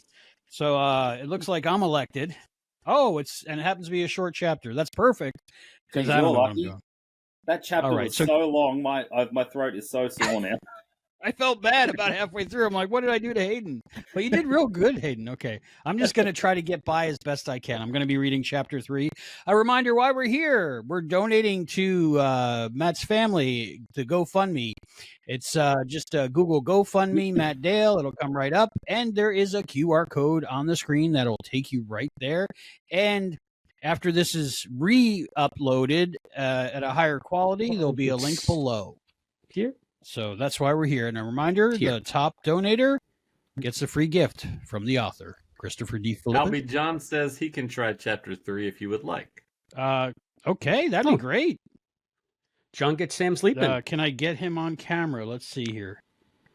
I have him muted and silenced. Let me see. Well, I can see. That's my favorite Simon and Garfunkel song, Muted and Silenced. Does he have a camera? Show.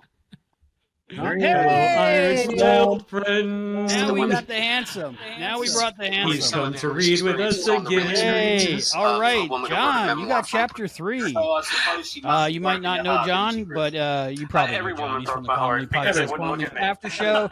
He's from Captain Game Show. He's from all this cool stuff. From something about a baked potato network. And happens to be a short chapter. That's perfect. Because I don't know what you're We're getting a big echo since we activated John's let me see here. I felt bad about halfway through. Hey, John, go out and come back in again and tell him you got headphones on. I'm just going to try to get by as best I can. So go out, come back in, and say you got headphones on. A reminder why we're here. We're donating to Matt's family. I'm so glad John was able to come on screen. GoFundMe, Matt Dale, come right up. All right. And there is a QR code. Well, that means I'll get a longer chapter. He liked the book that much. I'm surprised he never read it. Yeah. Well, I'm not really surprised. I mean, who else besides us would have? I'm surprised Hayden read it, to be quite frank. Hayden's a completist. It's my favorite Simon and Garfunkel song, Muted and Silenced. It's very kind. It's very kind of any of you to read any of the nonsense that I put down on paper. I carry it everywhere I go, as you know. That's a reader. Now we got the handsome. I was carrying this and holding it up in the subways in New York City and saying, I'm looking for the author. Has anyone seen him? You might not know John, but you probably we still got it. Let me mute him real quick and see if that's it. He's from all hello. Oh, it's definitely John. Okay, that's okay. He's worth it. Well, it's got a button for me for echo cancellation, but it says I can't activate it while recording. Oh, but did you do that wearing headphones? Yeah. I thought one. Hey, John, go out. Okay, we'll fix it in post. All right, chapter 3 is going to the beautiful John Irons. Should I try without the headphones? Yeah, try it without the headphones. No, it's really good. Go out, come back in. We'll fix it in post. Nonsense that I put down on paper. You try turning it off on. And the thing is, he's not echoing himself. So if we stay quiet while he reads, it'll be fine. Okay, I can mute everybody else, or we can mute ourselves. Okay, we got a chat. What do we got? Where are we? All right. I'll be right back too. All right. Okay, Brian. Thanks for sticking as long as you have. I might go grab another drink too. All right. We'll just leave John in here by himself. Big water bottle. I have a big custom water bottle. I have the same one, but I haven't used it yet because I don't want to ruin it. Ooh. Hi, John. Hello, John. Hey, can you hear us? Can you hear us, John? Now we're not echoing, but he can't hear us.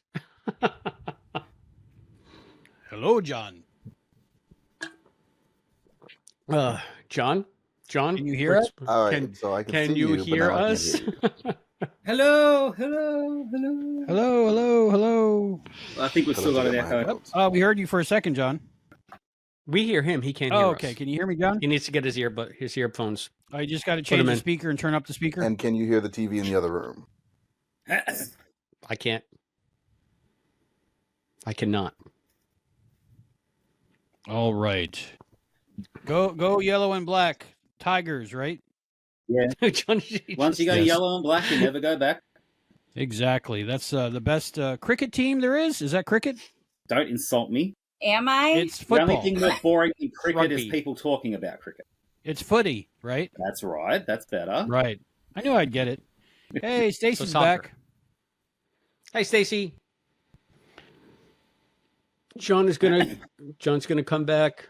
He's gonna try to read chapter 3. Yep. So we're giving John a couple more seconds because we're setting up. Stacy's having some issues. Text setup. It's okay. So Could be worse. She could be in prison. Apparently, Christopher and I are Eskimo brothers. We both know the same Anne Marie from New York. Apparently. I don't know what Eskimo means. You don't want to know what Eskimo Bros means. I don't know if that's a term anymore. They might have updated It is a term, but it's not for what you mean. Okay. I'm sure someone in the comments will be happy to enlighten you. Yes, I'm sure So I'm trying to think of any stories that came up while writing the chapters. You've never done origami? I've never done origami. I always do no. origami. I can do paper airplanes. Okay, that counts. That counts. I can do all the things. I can do frogs, balloons. I once made a woman an engagement ring out of paper and put it in a paper box. That explains a lot. How about dodecahedron? Can you do a dodecahedron? I can with the right template. I can always send some over if you want. I love the rotating ring of tetrahedra. That's cool. Ship of Theseus. That's all I got right now. All right. It looks like John's gone. Is John coming? John? Hang on, Ruffalo Taco. There's John. He put his earphones back in. Exactly. Like Ruffalo Taco. We both like Eskimo pies. Hopefully they make a sugar-free one soon. We're not getting an echo from John's side anymore. So, how you doing, John? Testing 1, 2. Are you hearing me? Yep. We can hearing you good. Yeah. With no echo? No echo. No echo. Yeah. Hello. Awesome. All right. So John Irons is going to go with chapter 3. All right.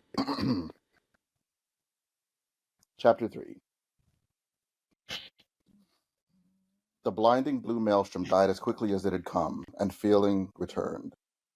Cold. It was the only thought that went through Sam Beckett's mind before he realized he couldn't breathe. Blackness surrounded him, and the panic that arose was blacker still. He flailed his arms and attempted to raise his head, but something was holding him face down in a murky soup that filled his eyes and nose. I'm gonna die! A muffled disco beat pounded through the ooze. And this must be hell's waiting room! Something slid under his face and hauled him up by the nostrils. He took a ragged breath and opened his eyes, but his vision was blocked by the hand tearing at his nose. Martial arts training and reflexes took over, and Sam grabbed his assailant's arm, twisting instinctively. The grip was slippery, but the attacker rolled off Sam's back and fell to the side, arm pinned. Wiping his eyes with his free hand did little to clear his vision, but he could see a crowd lit by blinking neon lights. They seemed to be cheering something. He ignored them in favor of getting a better hold on his attacker, but stopped short, staring. His opponent was a woman covered in mud. The remains of a bikini top were wrapped around her stomach, leaving her breast exposed. Oh my. Chris. This is getting good. I got the best chapter. The shock caused him to lose his grip. She grabbed him by the ears and brought his face down into her bent knee. The crowd roared louder. Sam landed on his back. He caught a glimpse of himself in the mirror suspended from the ceiling. A woman stared back, so covered in mud that he couldn't tell if he was also topless. A knee came flying out of nowhere and landed in his stomach, making him curl up. He fell flat again, his wind gone, as the other woman pinned his shoulders. 1, 2, 3, came a voice. We have a winner! A bell started dinging and the woman stood up, stomping around the ring with her arms raised in triumph. Let's hear it for Tawny! The announcer stretched every word, milking for the crowd. The crowd began chanting, Tawny, Tawny, Tawny. Sam plopped his head back into the mud, groaning. Oh boy. He rolled to his knees and shook his head. When he stood up, a few drunken boos disrupted the mantra, causing the crowd to ripple with laughter. A rowdy bunch of men surrounded him, excitement and naked lust painting their features. And let's hear it for the opponent, the announcer continued. Miss Candy Apple! Applause rolled over the booing, and Sam remembered that he was a woman, naked from the waist up. He quickly threw an arm up across his chest, hoping that it would provide cover. It did, if the crowd's rising rumble was any indication. He wanted to get the hell out of there, but had no idea where to go. He stepped out of the mud and joined Tawny and the announcer, hoping to take a cue from them. Congratulations, Tawny, the announcer said. What does this victory mean to you? Tawny grabbed the microphone. It proves that no one can stop me, she yelled, to the delight of the men surrounding them. Mark my words, Richard. I will be Mud Queen. The whistles and cheering rose to a deafening level. And you, Candy, will this stop you? The microphone was suddenly under Sam's nose, shocking him out of his study of the crowd. Huh? The announcer's eyes widened with insistence.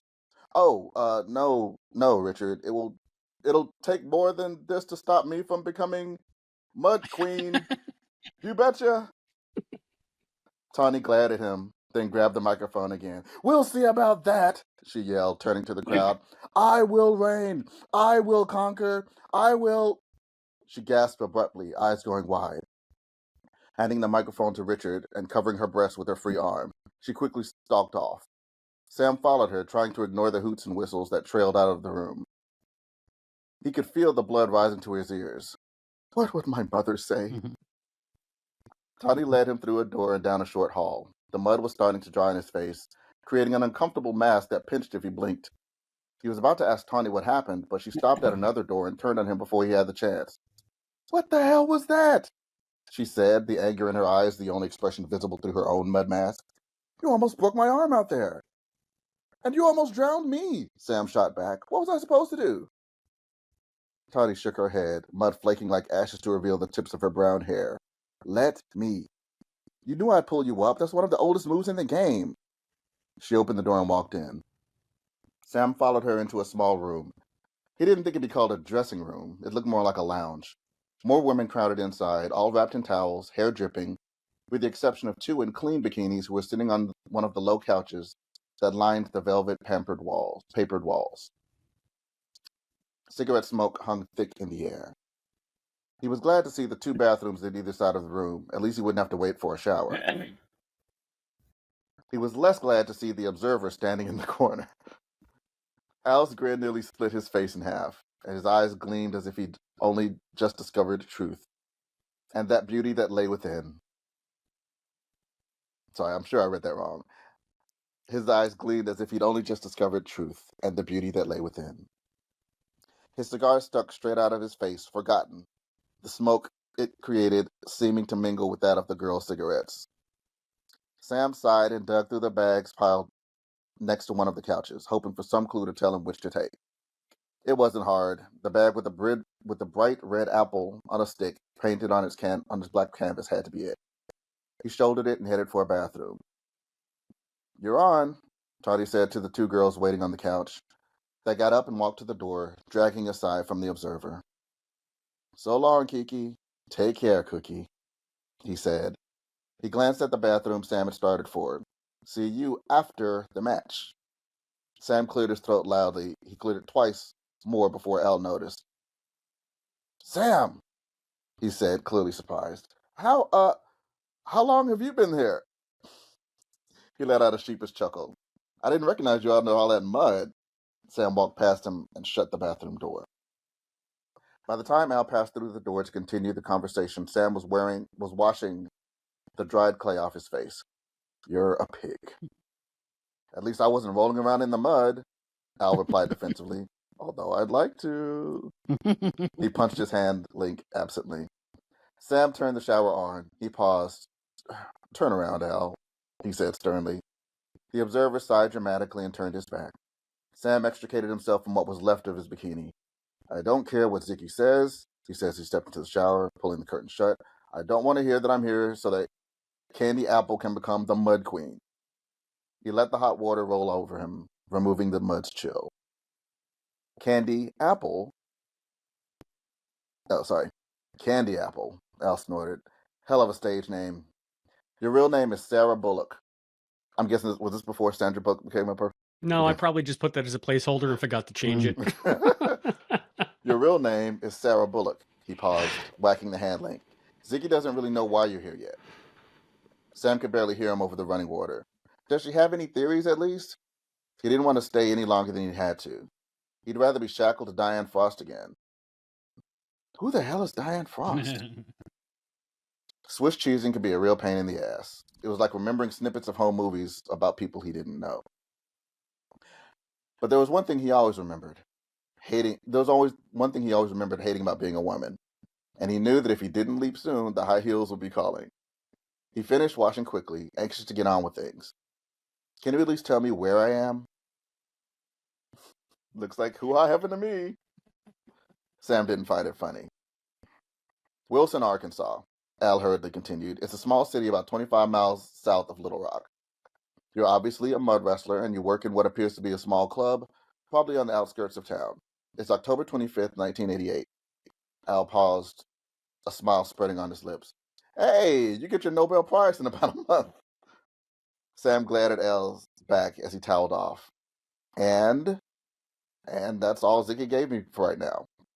Come on, Al, Sam said, admiring Sarah's features in the mirror and combing back long blonde hair. I could have found this out for myself. He slipped into a bathroom he'd taken from Sarah's bag. So you could. That's all you have to say to me? I build the world's most advanced computer, and all it can give me is the date?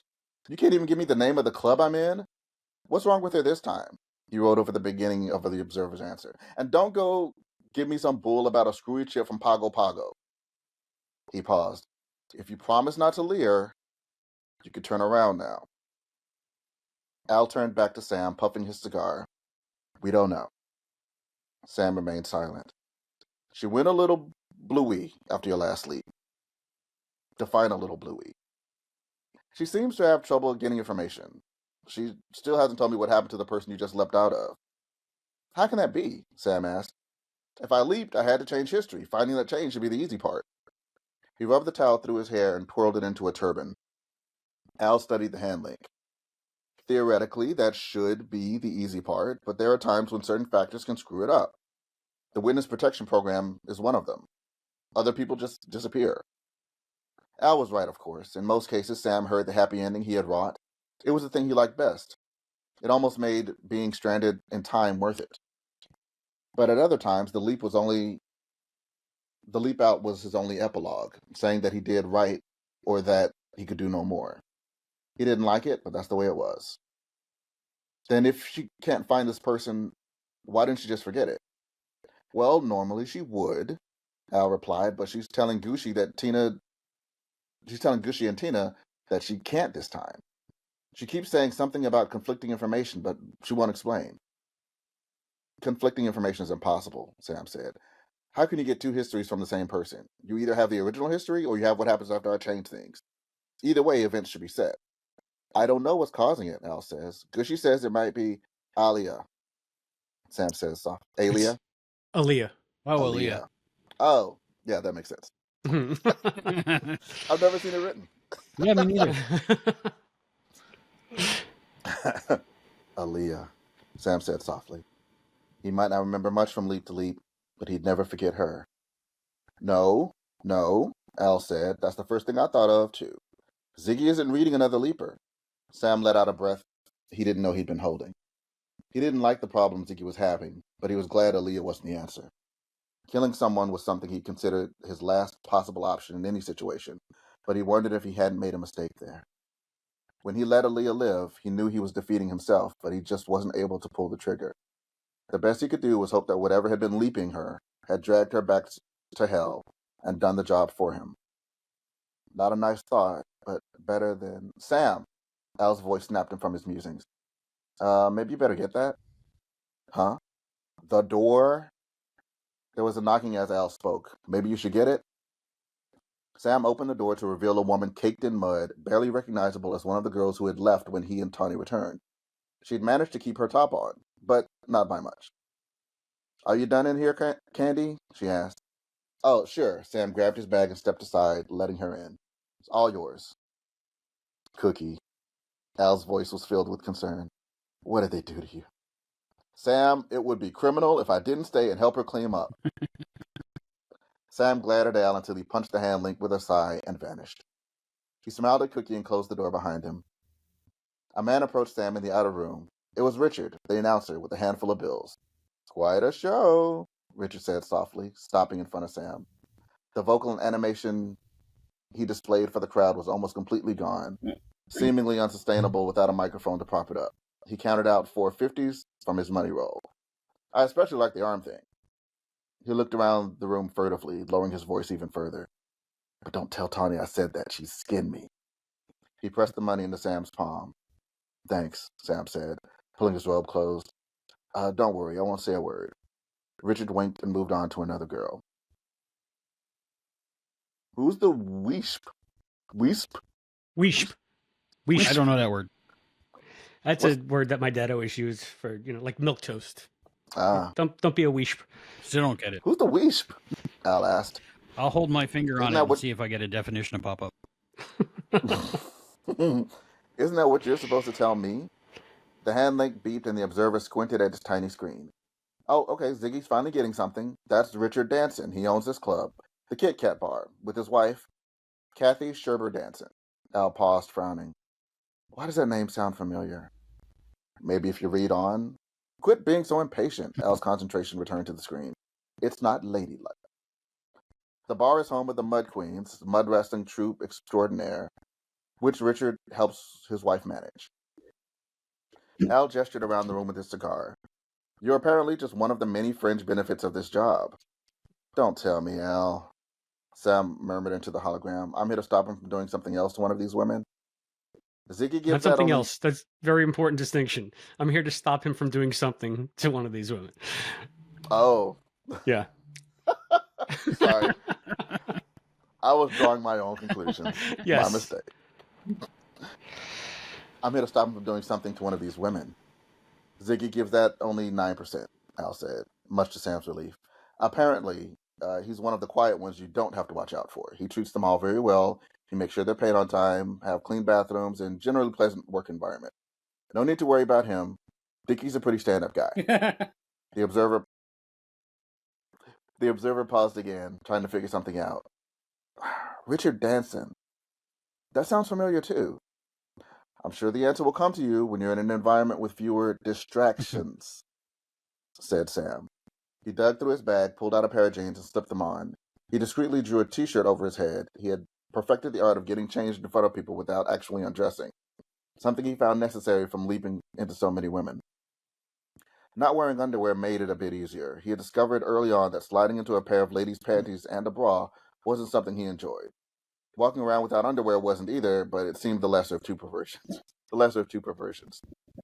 Okay, what am I doing here then?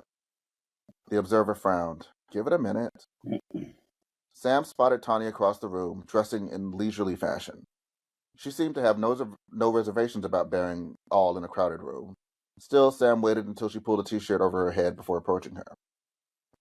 Tawny pinned him with an angry stare, and Sam raised his hands as a gesture of surrender. I'm sorry about before, he said quickly. I didn't mean to hurt you. Tawny's ire dissipated. Don't worry about it, she said. I'm not really mad at you. Was it someone you saw in the crowd? Tawny looked up sharply. What makes you think I saw anyone? Why else would you run out of the room like that? Look, she said, putting her money in the back pocket of her jeans and digging her car keys out of her bag. It's none of your business. I'm going home. Oh, no, you don't, came a woman's voice from behind them. You still have to sign posters at the bar for that bachelor party. The groom is waiting. Sam turned to face the owner of the voice. Ripe was the word he would have used to describe her. She was in her late 50s or very early 60s, but a heavy layer of makeup, just short of too much, kept Sam from making a clear distinction. She wore her long blonde hair, obviously dyed, loose around her shoulders as a younger woman would have, and one look at her long eyelashes confirmed that she didn't believe in mascara, those puppies were false. A simple black bustier that accentuated her more than modest proportions, and a hip-hugging skirt that ended mid-calf completed the package. Man, I'm just rewriting your whole book, man. It's okay. You're not the first one. A simple black bustier that accentuated her more than modest proportions and a hip-hugging skirt that ended mid-calf completed the package.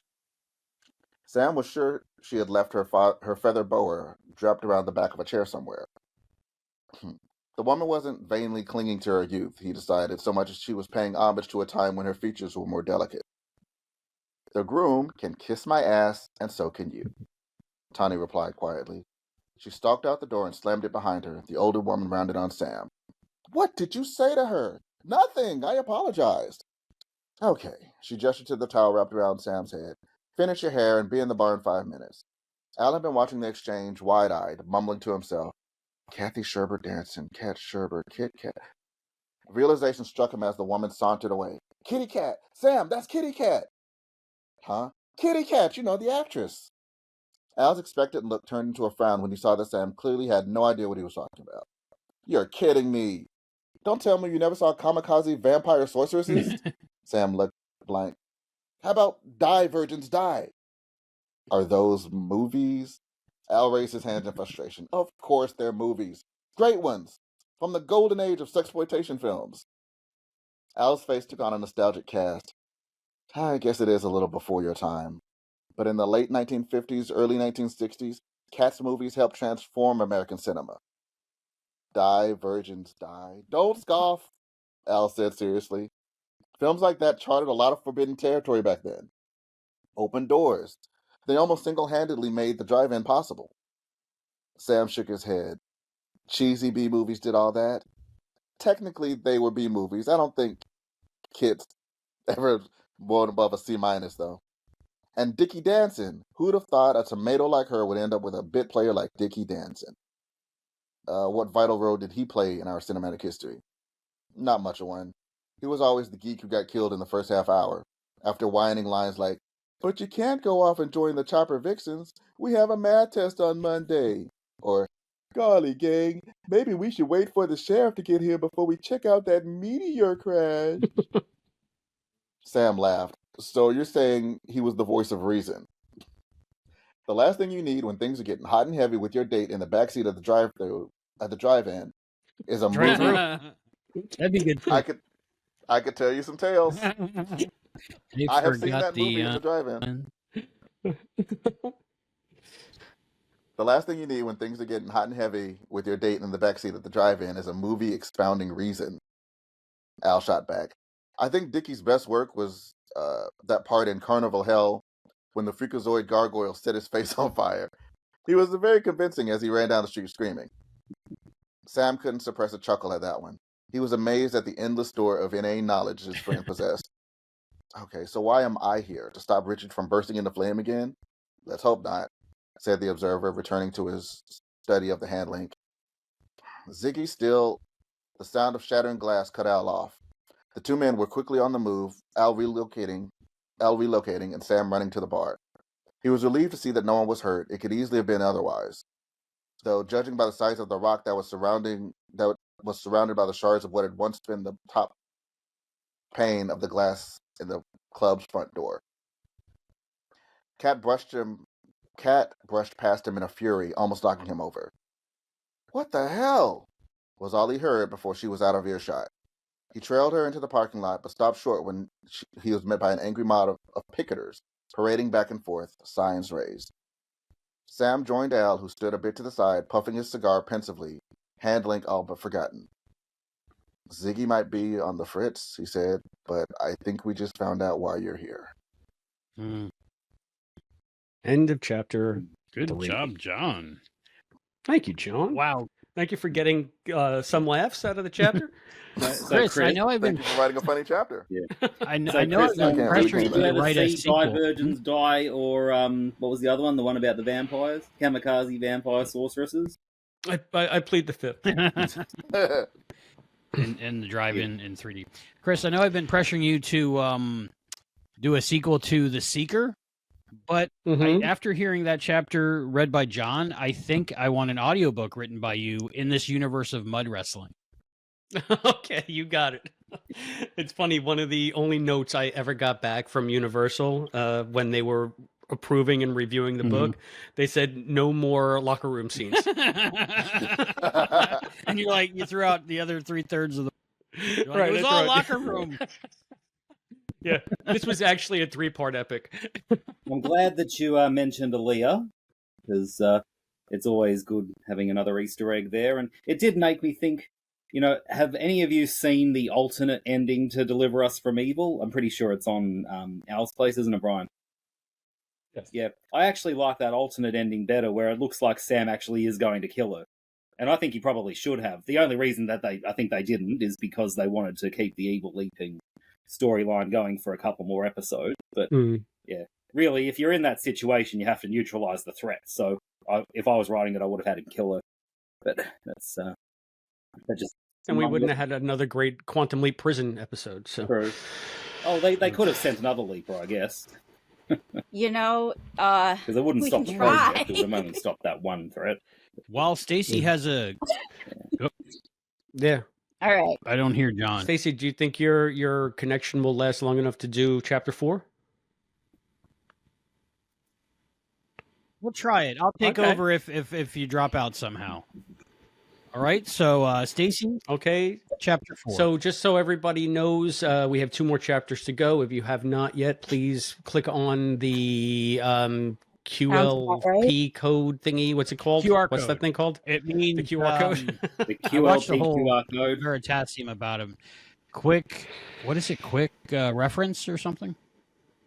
I don't know. Quick reference code. So, and donate. Let's raise some money for Matt's family as this holiday season approaches.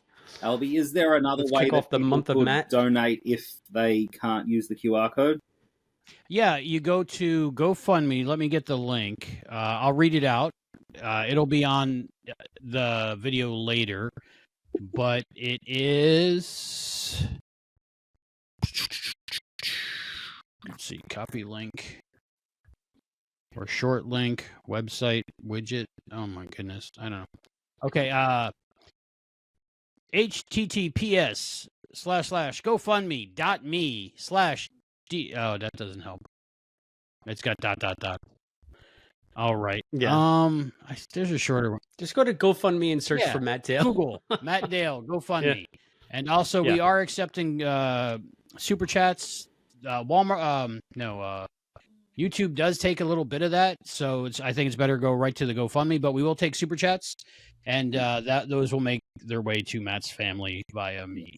Are we live on As YouTube well, at the moment? Sorry, We I have are no idea live what's on going YouTube. We're live on YouTube YouTube. and Riverside. That's very dangerous, having me on It is, live especially television. with the crew we've assembled. But so far, so good. Right.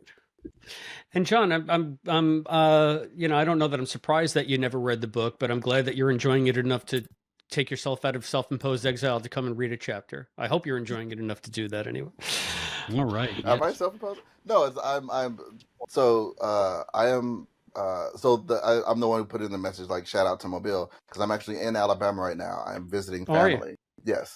How- Which is why I wasn't sure if I'd be able to join at all. I see. How's the weather But there? I am not bad actually. Nice. It's Sure. actually pretty nice. That dig at Mobile, that Sammy Jo Mobile of all places is actually canon. That's where she wound up in the original history, writing in computer manuals in Mobile, Alabama. And like there was a beat, and Sam and I looked at each other, Mobile, like it was a fate worse than death. That's funny. Ruffalo Taco says no more locker room scenes. No more wire hangers. Probably quoting Universal. Yeah. We'll see. I'm interpreting that as he's angry because there were no more locker rooms. I know it was getting Sorry. good. I was getting interested. Okay, so we got chapter 4, and Stacy's going to do it. And remember, Matt Dale, GoFundMe, give what you can, much appreciated. And we do have that giveaway, that gift from Christopher D. Philippus, the personalized autograph copy of Foreknowledge that he's holding in his hand right now. So it has ready? his fingerprints and Chapter DNA. 4. So if you plan to commit a crime, that's a good What deal. do we want? Decency. You can clone a When Chris. do we clone a want Chris. it? Ooh, Now. Let me write that down. I The need crowd to. was picketing in the parking lot, Okay. chanting their mantra Stacey, over and chapter over. 4. Chris. They looked to Sam like a pretty Yes. good cross-section of people. Bearded men in overalls and baseball caps, almost the required uniform for farmers, marched next to men and women in expensive casual clothes that said their work with the soil didn't go much further than paying... Whoops. I didn't touch it long enough, sorry. Didn't go much further than paying someone to keep their lawns tidy.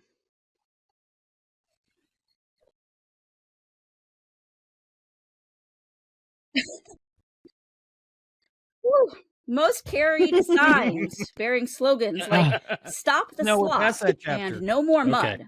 Wow. Others wait. read, "I believe in the Yes, I Rural had to cut that Purity chapter, too. League," or more simply, Universal. RPL. No more Sam's locker gaze room, fell on a please. thin man with white hair and glasses who walked back and forth in front of the crowd. If his strut didn't prove he was head of the group, his bullhorn clearly did. He wore an expensive gray suit with a blue tie that brought to Sam's mind flashes of Jeb Olson, the longtime mayor of Elkridge, Indiana.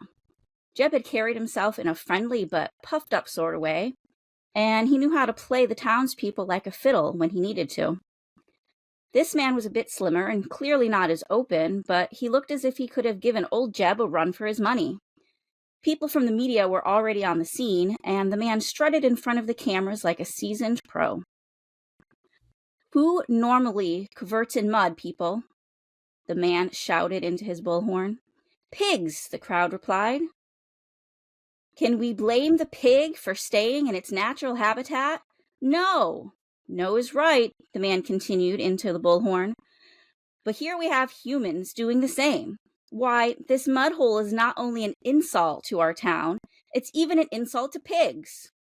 The crowd roared in approval, marching double time. "Let's stop the slop, for men, women, and pigs everywhere," the man continued. "Stop the slop! Stop the slop!" the crowd parroted, caught up in the moment. Kat stalked forward. "I should have known it was you, Behringer," she practically growled. She planted herself in the man's path, hands on hips. Behringer didn't stop until the two were almost nose to nose, determined look matching determined look. "Al," Sam said to the hologram. "2 steps ahead of you," the observer replied. "That's right, Gushy, Behringer," he said to no one Sam could see. "See what you can come up with on the Royal Purity League, too." "Just what the hell do you think you're doing?" Kat asked. "We're protesting the degradation of our town by your filthy establishment." The man stepped back and raised his bullhorn to the crowd. "Will we stand for it anymore, people?" "No," the crowd roared back. Sam's view of the confrontation was becoming obscured by a group of reporters gathering around them, microphones and cameras vying for sound bites and video. First of all, I doubt that 2 in 20 of this arrogant mob even know what the word degradation means, Kat said icily. And second of all, she held up the rock that had shattered the glass in the front door. "How'd you plan on shutting me down? By killing one of my patrons?" Behringer didn't miss a beat. "That rock is just a symbol of the rage our townspeople feel towards your tawdry establishment." He raised the bullhorn once again. "Right, people?" "Right," responded many voices. Kat grabbed the bell of the horn and pulled it out of Behringer's hands. Raising it to her mouth, she said, "Well, you can all tell it to the judge. The police are on their way." The effect was almost instantaneous. The crowd thinned to almost nothing as people disappeared into the night. "That's just what I thought." Kat lowered the horn and gave it back to Behringer with a satisfied smile. "I guess you'll be sticking around long enough to get thrown in the clink. Makes for good press, right? Dedicated to the cause and all." Behringer turned toward what was left of the group, trying to rally the ragged strands that remained. "Stand firm, people. Stand up for your beliefs. Show them that our crusade goes deeper than grabbing headlines." He started to march back and forth again, retrieving one of the signs that a less dedicated rabble-rouser had dropped during retreat. "She's made a life starring in sleazy freak shows, people. Do you want that type here, corrupting our quiet ways, twisting our youth?" "That type, Behringer? That type?" Kat's eyes narrowed as she grinned slightly, her features becoming as feline as her name.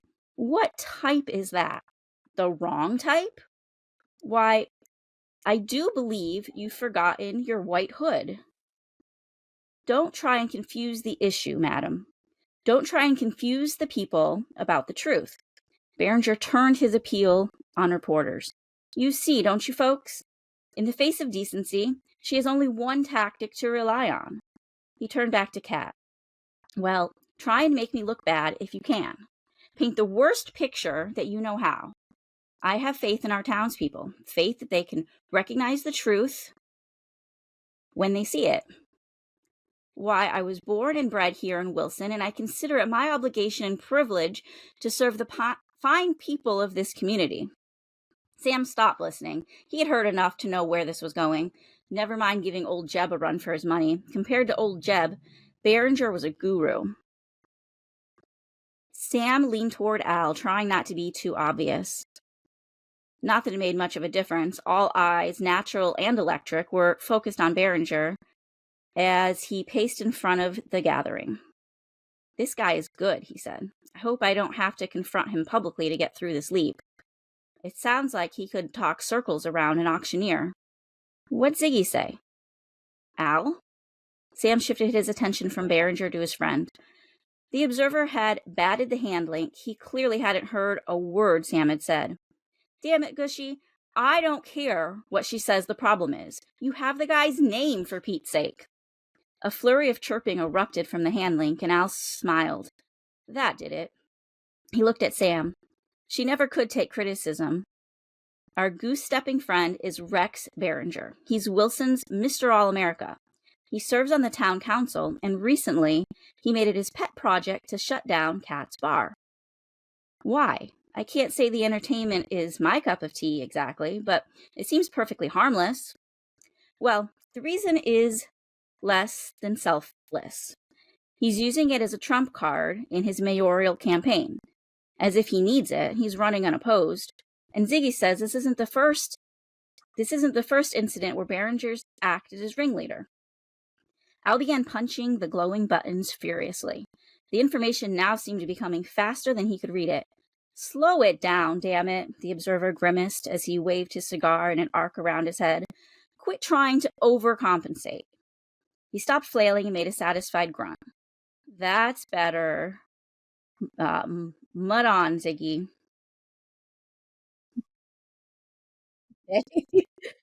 Forget about your ego for a few seconds and just do your job. And I don't want to hear any more about Anne-Marie. Al continued poking the handling, sorting the data the computer fed him.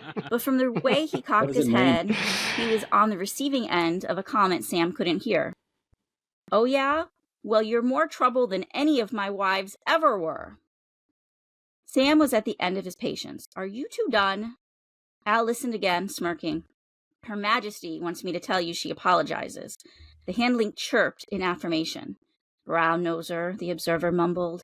"Al." "Calm down," Al said, trying to appease his friend. "Behringer is backed by this Rural Purity League. The local newspaper describes it as a kind of consortium, Behringer supporters who have the same, shall we say, sensibilities. But it's not clear who needs who more.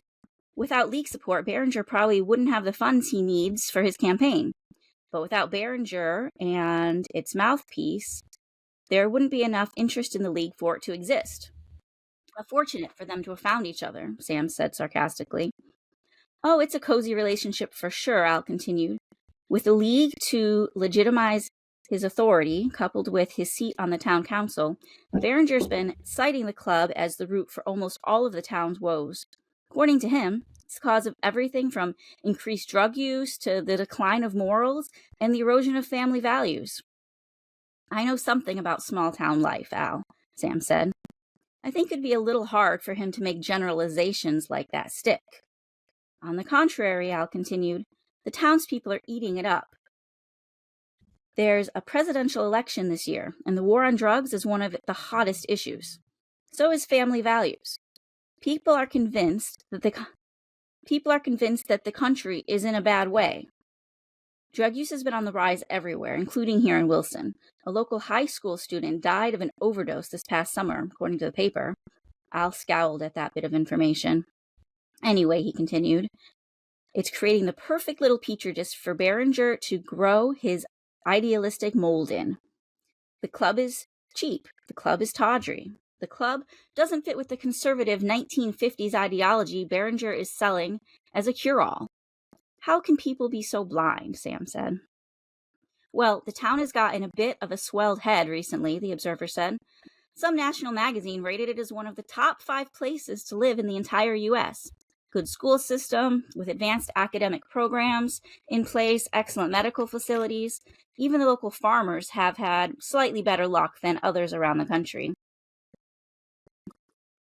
How could something that positive lead to this nonsense?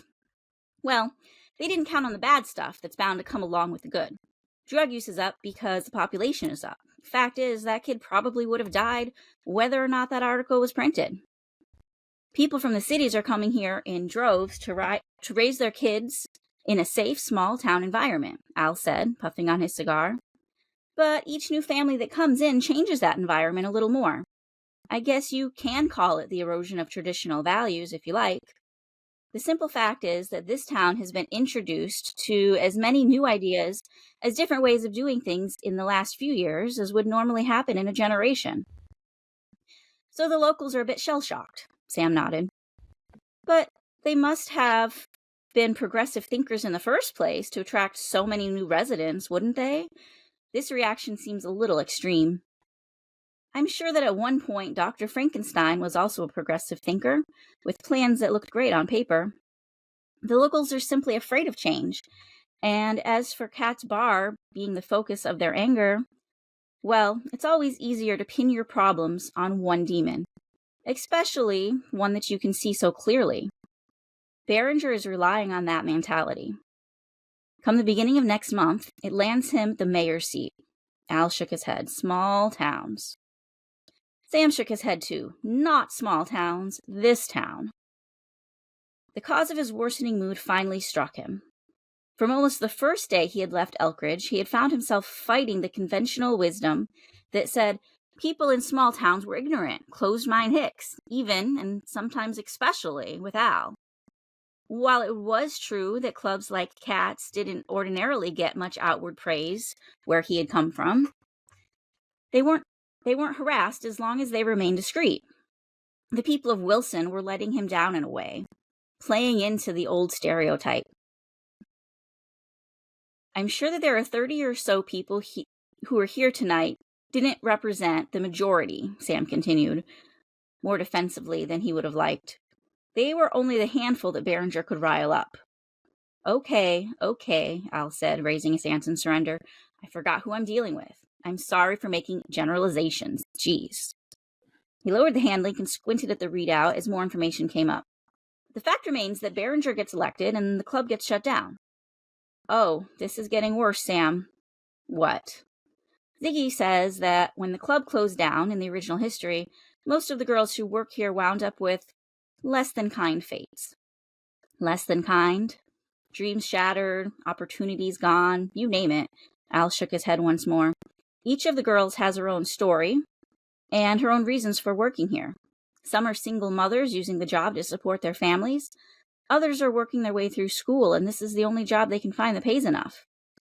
Sam could tell his friend was hedging. Why? What else is there, Al? Well, as cliched as it sounds, this club's also a haven for a few of them. Steady work, a safe and stable environment. He gestured at Kat, who was walking quietly with Richard by the ruined front door. Parental figures. Without the guidance of Kitty and Dickie, they're lost. AIDS, hooking, drugs. Sarah's one of them, right? The observer nodded. Damn, what can I do? Ziggy says you need to stop Behringer from shutting down the club. That's pretty obvious, Sam said, looking again at the man marching back and forth. But how? He obviously won't change his position. Not if he's using it to get elected and his continued funding depends on it. And I doubt I can get him to drop out of the race. Sam began to pace, mirroring Behringer. He didn't mind tough problems. Most times, in fact, he welcomed them. They gave leaping more meaning. They helped him feel like he was really making a difference, not just acting as a time-drifting quick fixer. But the most likely courses of action, however unlikely they seemed at times, usually presented themselves. Nothing was coming to mind now. I've got Ziggy working on different scenarios, Al said. She should have some answers if... He looked into space and raised his voice slightly, directing the last part of his comment elsewhere. If she ever gets her act together. Here we go again, Sam laughed in frustration, and his pacing became more agitated. Maybe he took Ziggy for granted most times, but why was there always something wrong with her just when he needed her most? Of course, when it came down to it, asking that question was a more roundabout way of questioning his own supposed brilliance. He did design the parallel hybrid computer, after all. Was the fact that he had to rely on his gut instinct most times simply his I can't say that word. Thank you. From God, her fate, or whatever? The boy wonders, slap on the wrist, for deciding he could screw around with such a fundamental element as time? Hubris theories aside, he was beginning to realize more and more that he was responsible for his own actions, and that his mental safety nets, like Ziggy and Al and the project, were becoming less relevant than the years of leaping went on. His pacing took him past the corner of the building, and his musings ended abruptly. There were two figures down the alley, talking in the pool of light that came through the club's open side door. He didn't know who the man was, but the woman was definitely tawny. And her mood didn't seem to have proved much. The two were arguing loudly enough that Sam could hear their voices, but he couldn't quite make out what they were saying. Al, he gestured for the observer to come look, and pointed down the alley.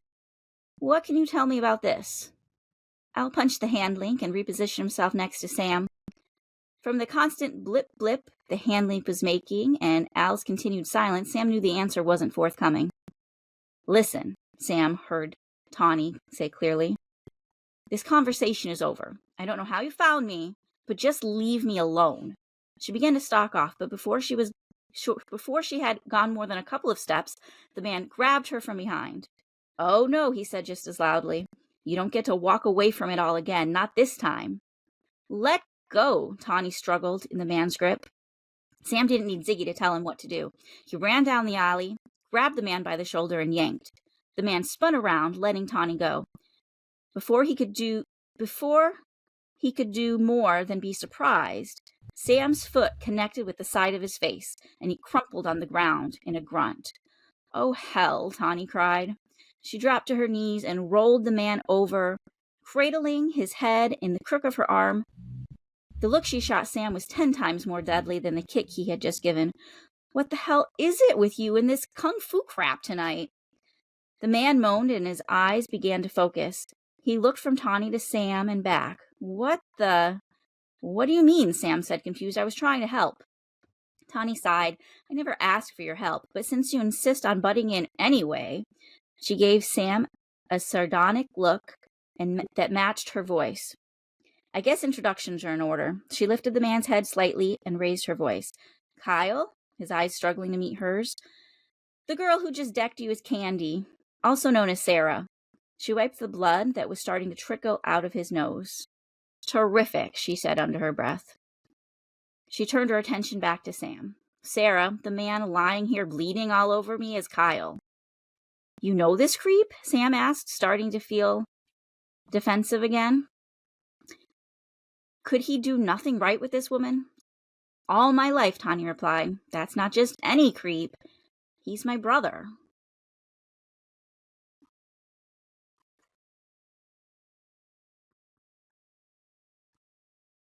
And I'm still connected.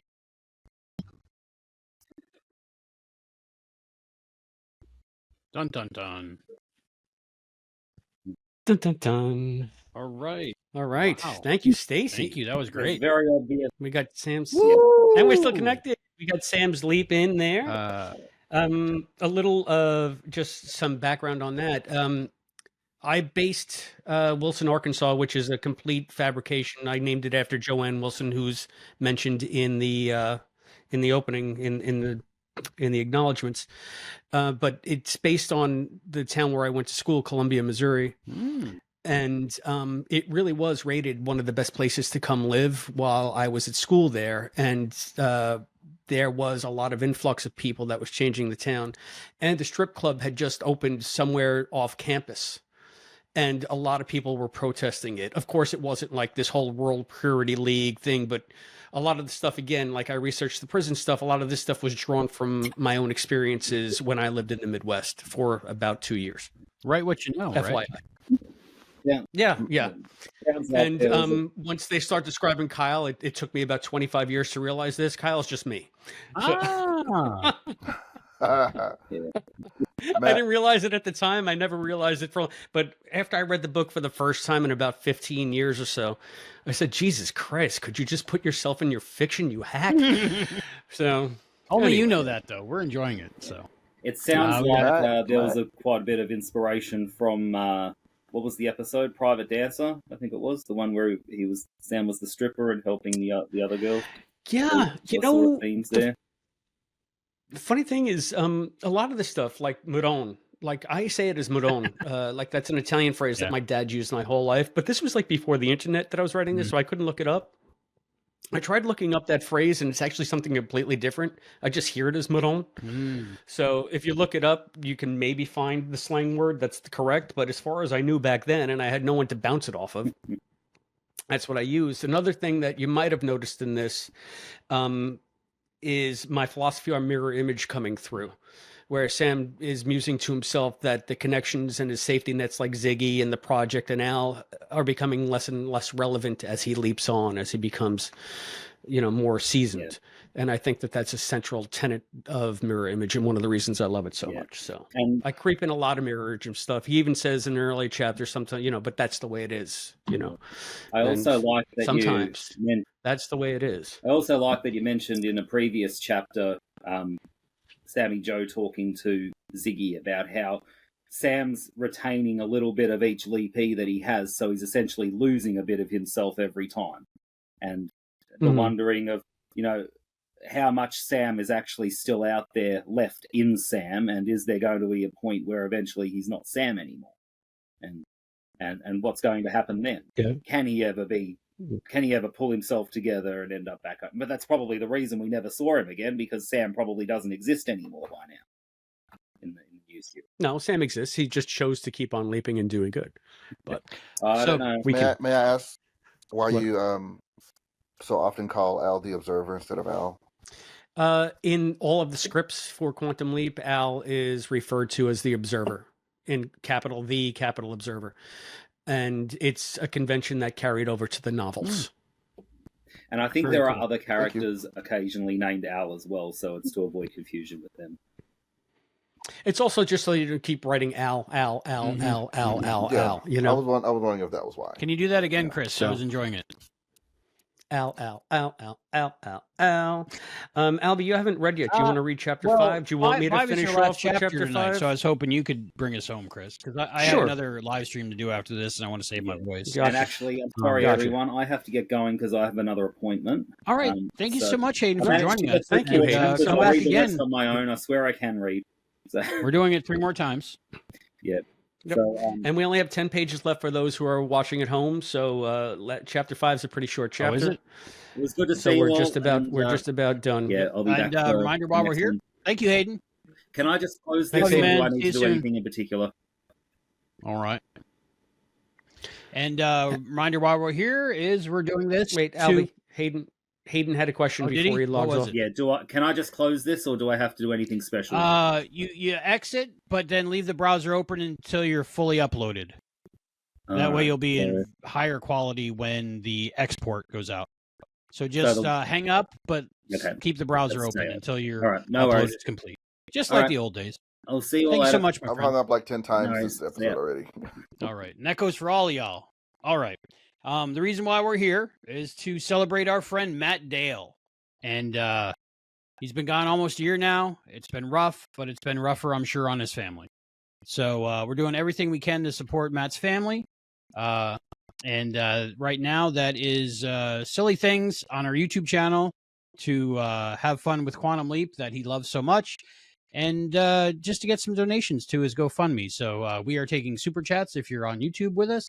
And there is a QR code up in the corner for GoFundMe, or you can just Google Matt Dale GoFundMe, and it'll come up. Give what you can.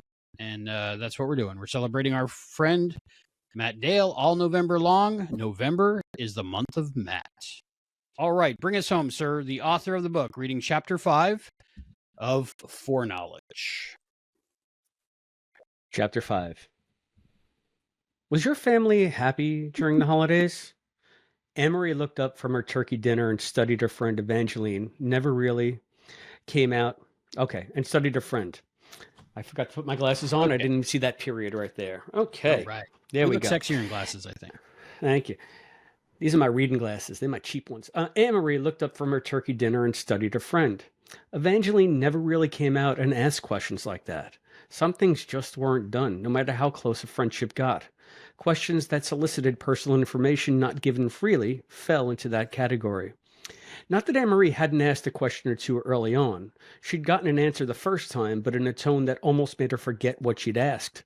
The second time was the last. Remembering it still made Anne-Marie's guts clench. Even though it had been, how long? God, that was 6 years ago, and I still want to cry when I think of it. She and Evangeline had been playing cards in Anne-Marie's cell. It was only about a week after she had had her outburst. She couldn't bring herself to admit that it really was a tantrum. And the others on the cell block seemed about a step short of forming a lynch mob. Some of the offhand comments a few of them made while she was in earshot made her lie awake at night, thanking God she was safely tucked into her locked cage and wondering how she was going to spend the next 10 years constantly watching her back. Of course, the anger had faded with time. Only one inmate, that moron Rosa, still wouldn't let it go. Why? Anne-Marie didn't know. Maybe she really did have something going with Tibber.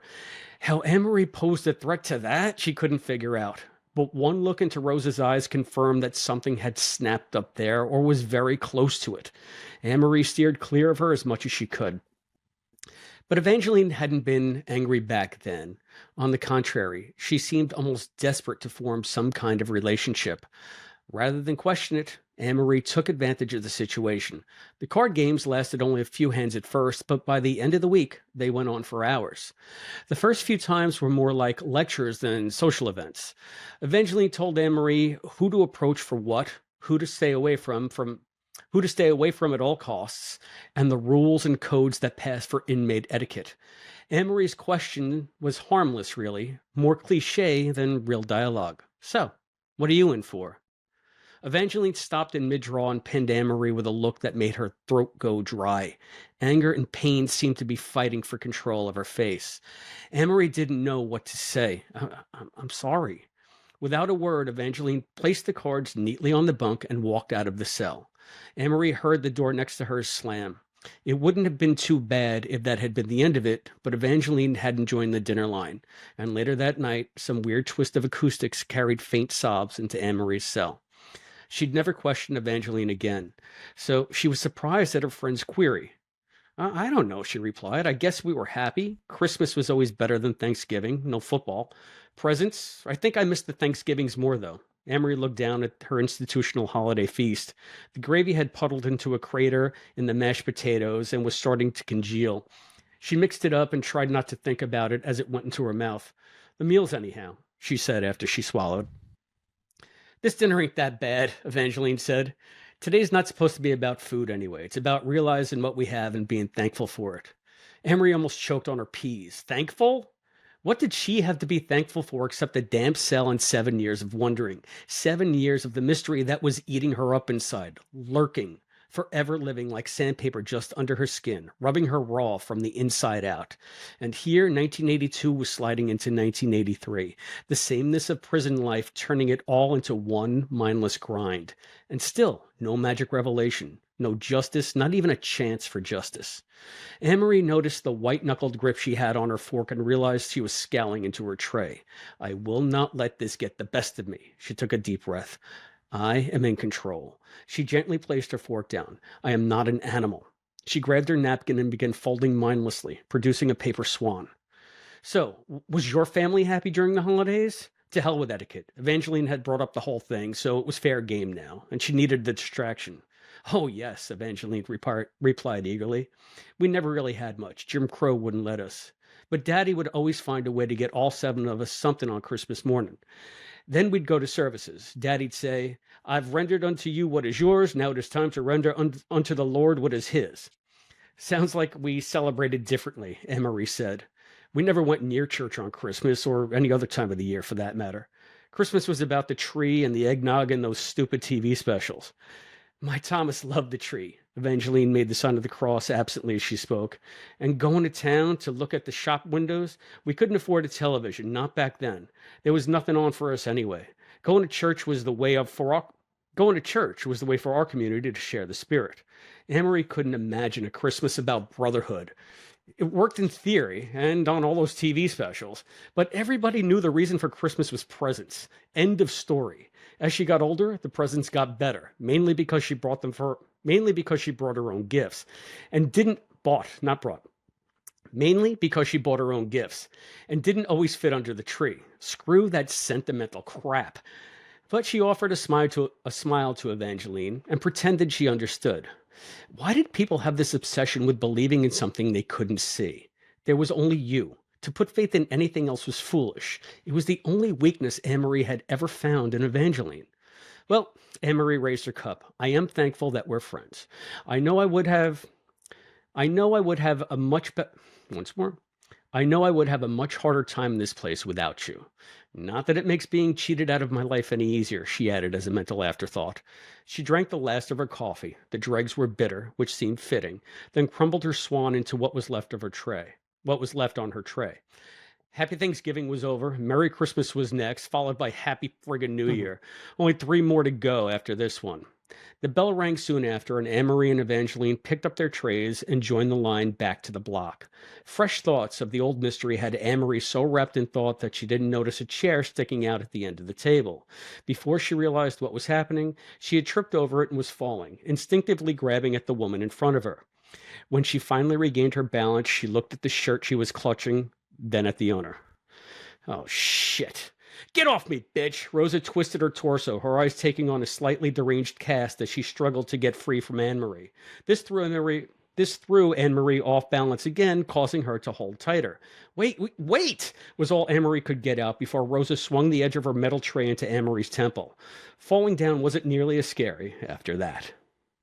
She could sense a brightness behind her eyelids before she was able to open them. The air held a slight chill, raising goosebumps. Her mouth felt like it was coated with dust, and her head throbbed. Where am I?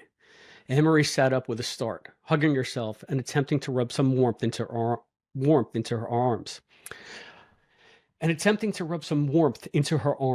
Flecks danced in her vision, but soon cleared to reveal nothing. That she was in a room of some sort was evident only because there was a floor at her feet. Aside from that, it was unlike any room she had ever seen. The walls seemed composed of a dull blue nothingness, no corners, no evident ceiling. It may have been some god's palace in the sky, yet there was nothing regal about it. Aside from the cot she sat on, the only other bit of furniture she could see was a console, was the only word that came to mind to describe the narrow white table set into the slightly raised dais off to one side. She spun around. The only other thing she could see was a silver gray door at the top of a shallow ramp on the wall opposite the console. It helped to dispel the illusion that she was in midair, but the place was still eerie. Her heart was beating faster, keeping time with her breath. She was still cold, and she felt naked. A look down showed that she was in a skin-tight suit that left only her feet and hands bare. Where am I? What's happening? She approached the door, the only way out. Out to where? A dull whine filled the room, and the door began to rise. She ran back toward the bunk, her panic increasing. She was crouching on the bed, arms in a defensive pose, by the time the door was completely open. A woman in a lab coat walked down the ramp, trying to read a clipboard and smile reassuringly at Anne-Marie at the same time. Who are you? Where am I? Breath here. Edit that out, Albie. Who are you? Where am I? The woman continued approaching. She appeared bird-like to Anne-Marie, not overly tall, but slender enough to give that impression. I'm sorry if your head aches a bit, but we had to sedate you earlier. Her manner was professional, friendly, but detached. Large eyes stared at Anne-Marie from her dark face. Earlier. The last thing Anne-Marie could remember was seeing 2 people dressed like this one, and someone screaming. What's going on here? That may be a bit difficult to explain, the woman said, still approaching. But you're safe. No one here will hurt you. Damn right, Anne-Marie sprung from the bunk, launching herself at the woman. To do what? She had a vague sense that she should be able to flip this woman or kick her or something, but she couldn't remember how. She stopped short, just in front of the woman. The woman took her by the shoulders and gently pushed her back on the bunk. I promise no one will hurt you. She tried to lay Anne-Marie down once again, hands gentle but firm on her shoulders. I'm Dr. Beeks. I'm here to... I don't care what you're here for. Anne-Marie began to struggle harder. Where am I? Please, calm down, Beeks said, matching Anne-Marie's increasing strength. She lifted her head. Ziggy, get me some help. Anne-Marie continued to fight as the other woman's eyes filled her vision. She squeezed her eyes shut and pushed, and reality shifted. The floor was hard and cold against her back. Anne-Marie opened her eyes and Evangeline stared back at her, concern filling her features. She's crazy! That bitch is crazy! Anne-Marie looked past Evangeline and saw Rosa, held by Hernandez, staring down at her with fevered eyes. Look at her rolling around down there, Rosa continued. I had to hit her. She attacked me. She tripped, Evangeline said levelly. It was an accident. But Evangeline, Rosa says, Mr. Hernandez. Evangeline raised her voice slightly. Have you ever known me to lie? No, the guard admitted. Then why are you calling me a liar? She turned back to Anne-Marie and rubbed the side of her head. Stars exploded behind Anne-Marie's eyes, and blackness coiled on the edges of her vision. The matter was all very simple. This woman tripped, and that woman attacked her for it. I'm sure others will agree. Some of the other inmates nodded. Most just studied the floor. Hernandez looked from Rosa to Anne-Marie and back, then shook her head. Accidents happen, I suppose, he said, finally. Fall in and get back to the block. He released Rosa and swept his gaze across the inmates clustered around the room. Now, ladies. The others finally began to move. Evangeline helped Anne-Marie up and both joined the line. That Rosa, Evangeline chuckled. The way she scowls. She was expecting a chicken dinner and discovered there was nothing left but jowls and beaks. Well, as my daddy used to say, chicken one day, feathers the next. My dad always says that. Beaks? The word swam through Anne-Marie's head as she rubbed absently at the potatoes and gravy smeared across the front of her clothes. But the pain clouded everything. She struggled to remember, but the only image breaking through the haze was an open blue sky. She knew it meant more, but comprehension danced just beyond her reach. She was back on the block before she realized it, and in a worse mood than before. When Evangeline asked to join her in her cell, she grumbled assent. That cut needs tending to, Evangeline said, making her way to the sink. Cool cloth will have to do. Anne-Marie sat on her bunk and retrieved the cards from the bed table. She was shuffling absently when Evangeline applied the damp cloth, dabbing at the bloody lump. This will set things right in no time. Nothing can set things right. Anne-Marie threw the cards down and stood up, pushing Evangeline's hand away. Don't you understand that? Calm now, it's only a small bump. I don't mean this, damn it. Anne-Marie gestured at the lump and began to pace. Pardon me. I don't mean this, damn it. Anne-Marie gestured at the lump and began to pace. I mean this. She waved her arm in an all-inclusive gesture. This whole, this life. I don't know how it happened, and every time I think I might be close to figuring it out, I can't remember. Evangeline looked at her quizzically. I don't see how. Don't try. You wouldn't understand. Anne-Marie sat next to her friend and took deep breaths. The injustice of it all. I just don't belong here. Evangeline stood suddenly, facing Anne-Marie with a look that withered her. She thought she had seen Evangeline mad before, but compared to this, the woman had only been mildly annoyed. You have the nerve to talk of injustice? Evangeline bit off each word as if she were struggling to contain a whirlwind within her.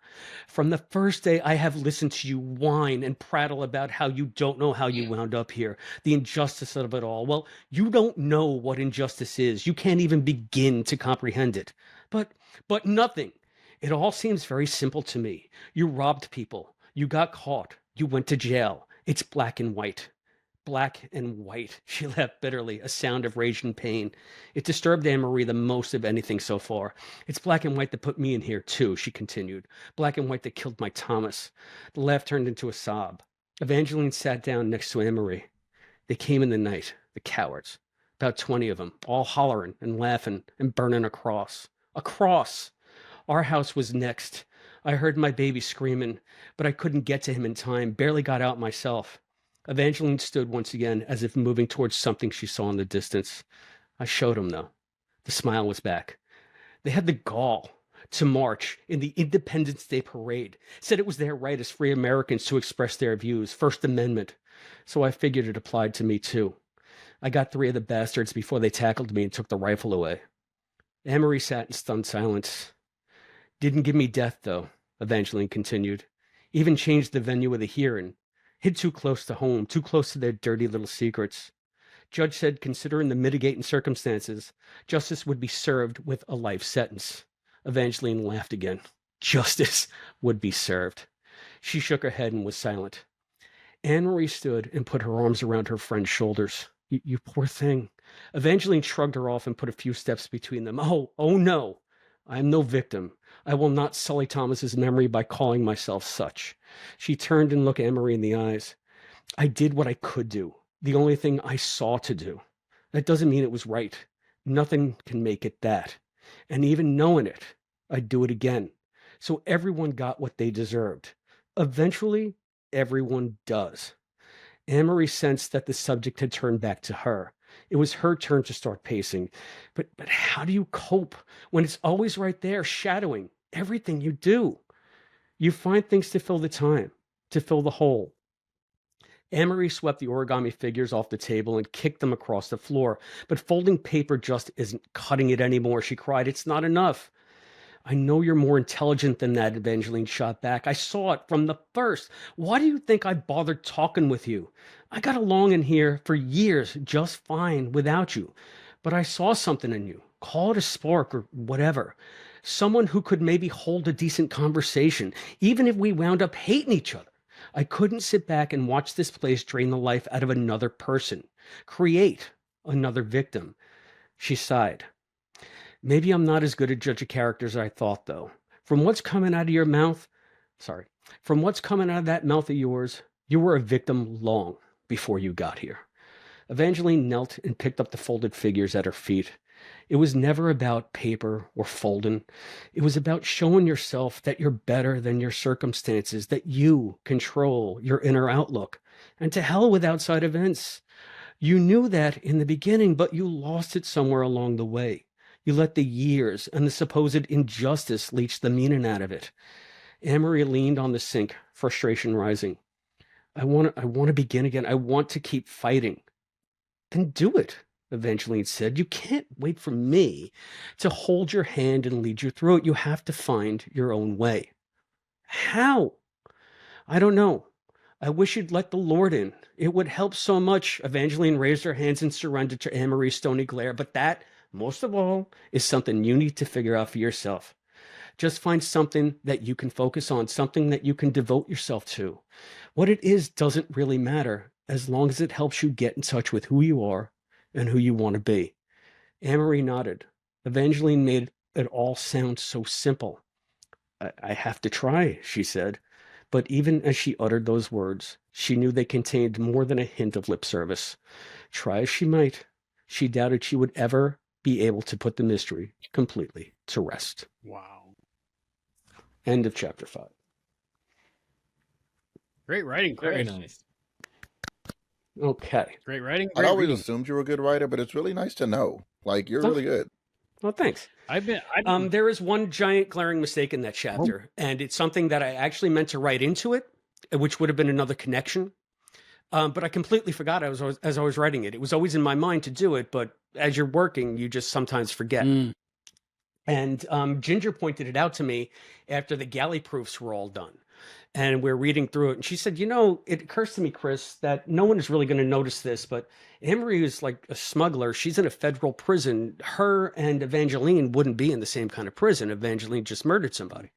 And I said, Jesus Christ, Ginger, you're right. And in my original concept of Evangeline's crime, one of the KKK guys that she shot was an undercover agent, much like Sam was in what was it, Justice, I think. Yeah. So she wounded or maybe even killed a federal officer, and that's why she's in a federal prison. So that's kind of behind the scenes as to how I had them together, even though they had different types of crimes. And I just completely forgot to write it in. So. Well, you don't remember what the one thing you went to the store for until you get back home. So. Yeah, and the thing is, it also makes her even more strident about not having been a victim, because what she did was wrong, and she did kill an innocent person in her quest for revenge as well. So, I mean, it's just this cycle, and you can't not own it. You have to own it, is her thing. So, anyway. Very good. Good. That's a great point to leave off too until next week, because I mean, if you haven't read it, it's almost like a serial cliffhanger kind of thing. So I like that. Well, that's how books go, you know? Yeah, you got to read the next chapter of the good book. All right, so we are now on page 61, chapter 6. That's what we'll begin next time. Yep. And this has been fun. Let's remind everyone why we're here. We're donating to Matt Dale's family's GoFundMe. Anything you can give, follow the QR code, follow the link. There'll be links below on the description after this goes not live. And if you weren't able to donate live, that's fine. This will be playing in perpetuity, and you can donate anytime you'd like. As far as I know, that link is going to be good for the near What future. do I got going on? But get those in November. Let's so make at Corner November the Productions, month we of just Matt. finished a ridiculous All right, month let's of do some October. plugs. We Stacey, launched a what new do you got going on? episode basically every day of the month. So those are all out there. We're continuing with we're doing from season 3, Sullivan's Crossing season 2. We just finished Teacup, the new series on Peacock. And then we have a couple Thanksgiving movies coming up this month that are already pre-recorded, and I don't know what else. More stuff.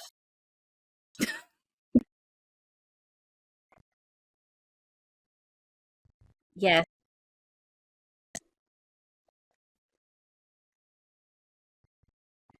I'm excited about those. I got a little behind the scenes list of what's coming out, so I'm excited about those. All right, we got some comments. Ruffalo Taco says, "Man, that was great." All right. I'm glad you enjoyed it. And thank you from John Irons to Ruffalo Taco, and thank you from all of us. All right, Captain Game Show, what do you got going on? Where can we find you? Where can we look you up? Where can we follow you? Where can we stalk you? Send me your home address.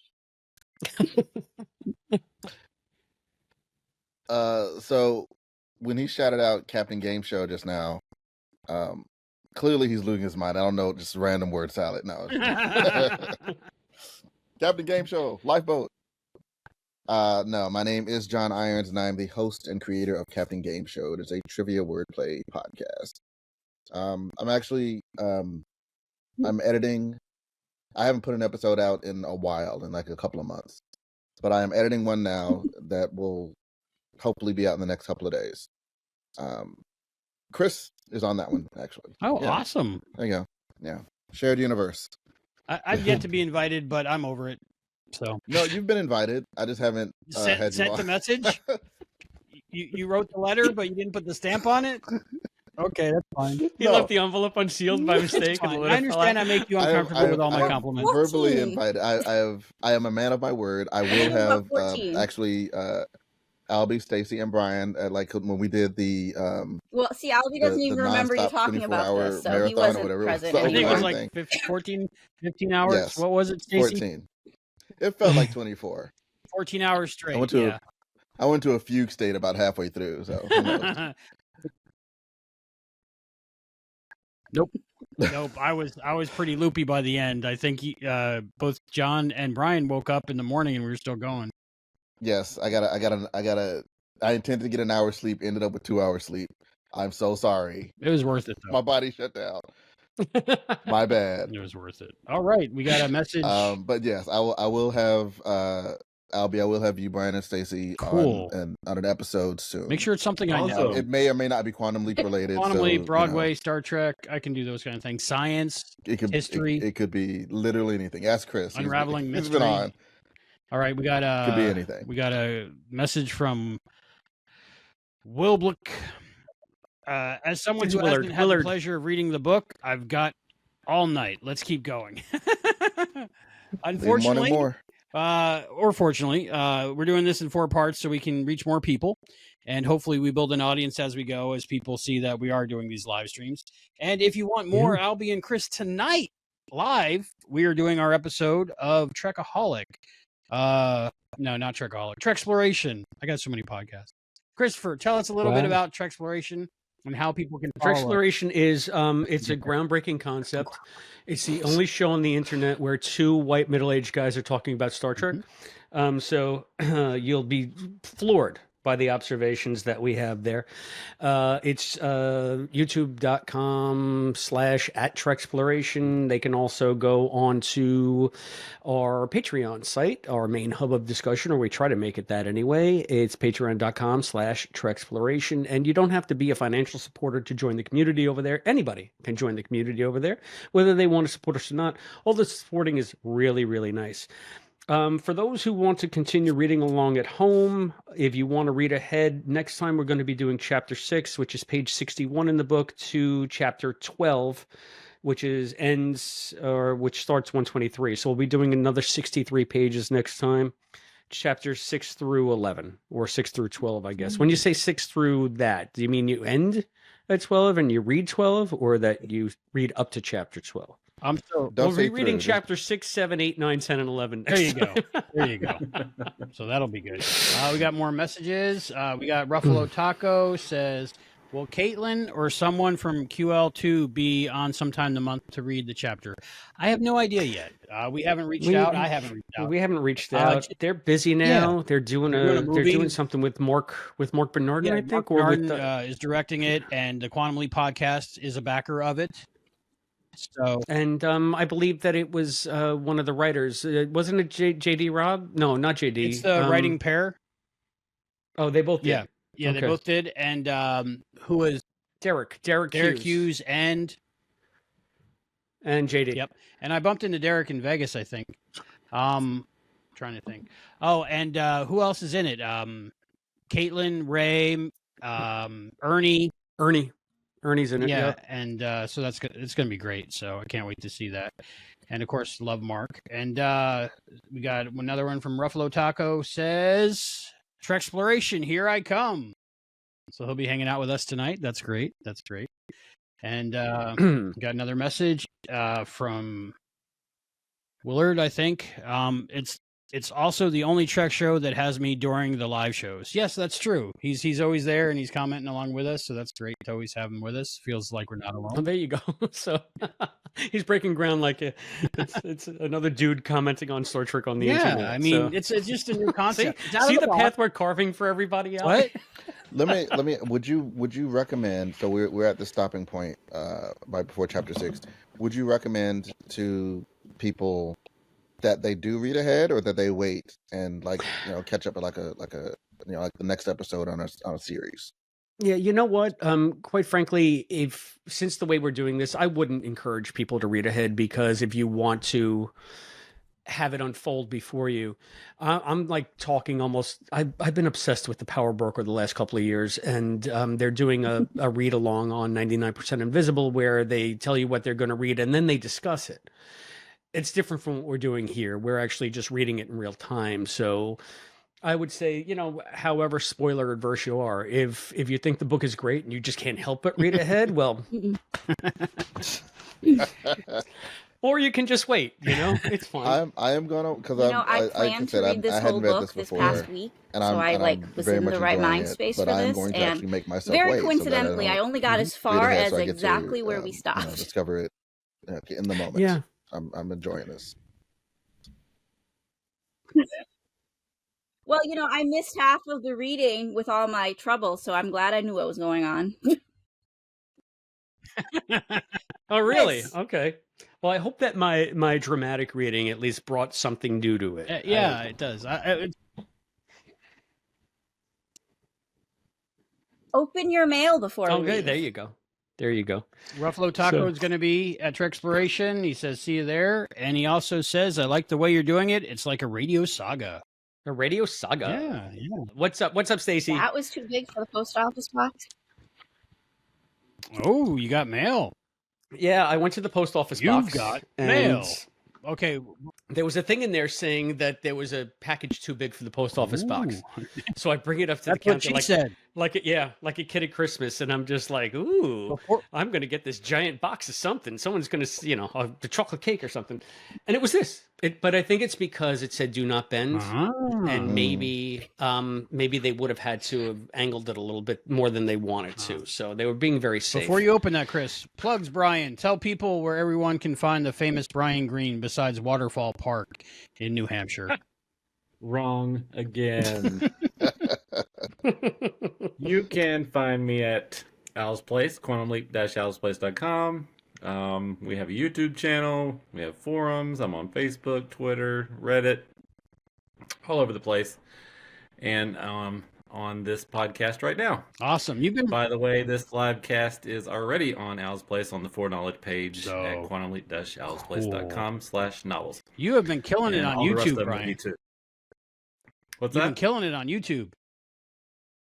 Oh yeah, I found a bunch of interesting things. Yeah. Quantum Leap on other shows has been a big one lately.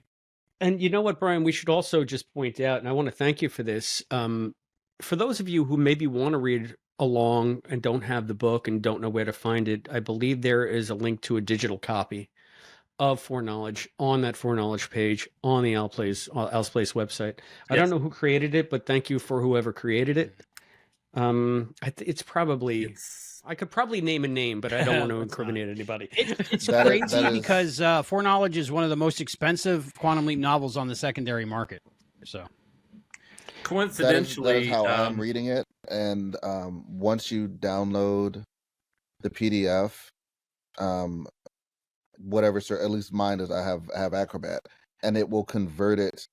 Like, it'll basically go through the pages and read it and translate it into like a searchable PDF. Oh, nice. So like it's not just the image of pages; it becomes actual searchable text. Oh, very cool. We got more comments. Oh, that's cool. Coincidentally, the person that actually did the scans, and they did them many years ago. Her name is Anne Marie Marvin, and she Anne Marie, and but actually, Matt Dale got hold of these and was using them for his books, and Adrian sent them to me also. So it's come through Matt and Adrian from Anne Marie years and years ago. So thanks to all of them for that. All of the novels, by the way, are on the site. Oh, okay, cool. I didn't realize that. I think I got mine from Matt. I think that's okay to say. Let's see. Ruffalo Taco says, "Is Brian Green in New Mexico?" Not a chance. So close. And also he says, "I'm going to read only the locker room section." I might have to reread that tonight myself. We're going to reread it. We're going to do a more of a role playing on the OnlyFans for exploration. Do we have an OnlyFans for QLT? It's in development, but I need help. Technical issues. Christopher D. I Philippus, think you have make sure unboxing. you know what he means by OnlyFans, because it's a whole different thing. Yeah, than what you might be basically thinking it's the about. same show, except you can see Chris's feet on the live cam while we're doing it. All right, so we have an unboxing. Yes. This is from Stacy. Okay, I needed a scissor to rip it open. Let's see. Ooh. And I cleared this with Yay. her first. I said, there's nothing here that's going to scandalize anybody, is there? She assured me not, but we might have different definitions of scandal. Yeah, I don't know. know. All right. Okay, so it doesn't look bent. So thank you, Yay. Stacy. All right. Chris, that's me. That's you.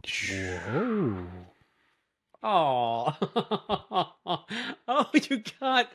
Oh, that's fantastic. This is us at Man La Yay. Mancha. It's the whole gang. You got a little bit So cut there off, we can but- see that. Yeah, oh, look at that, Brian. And there's Scott.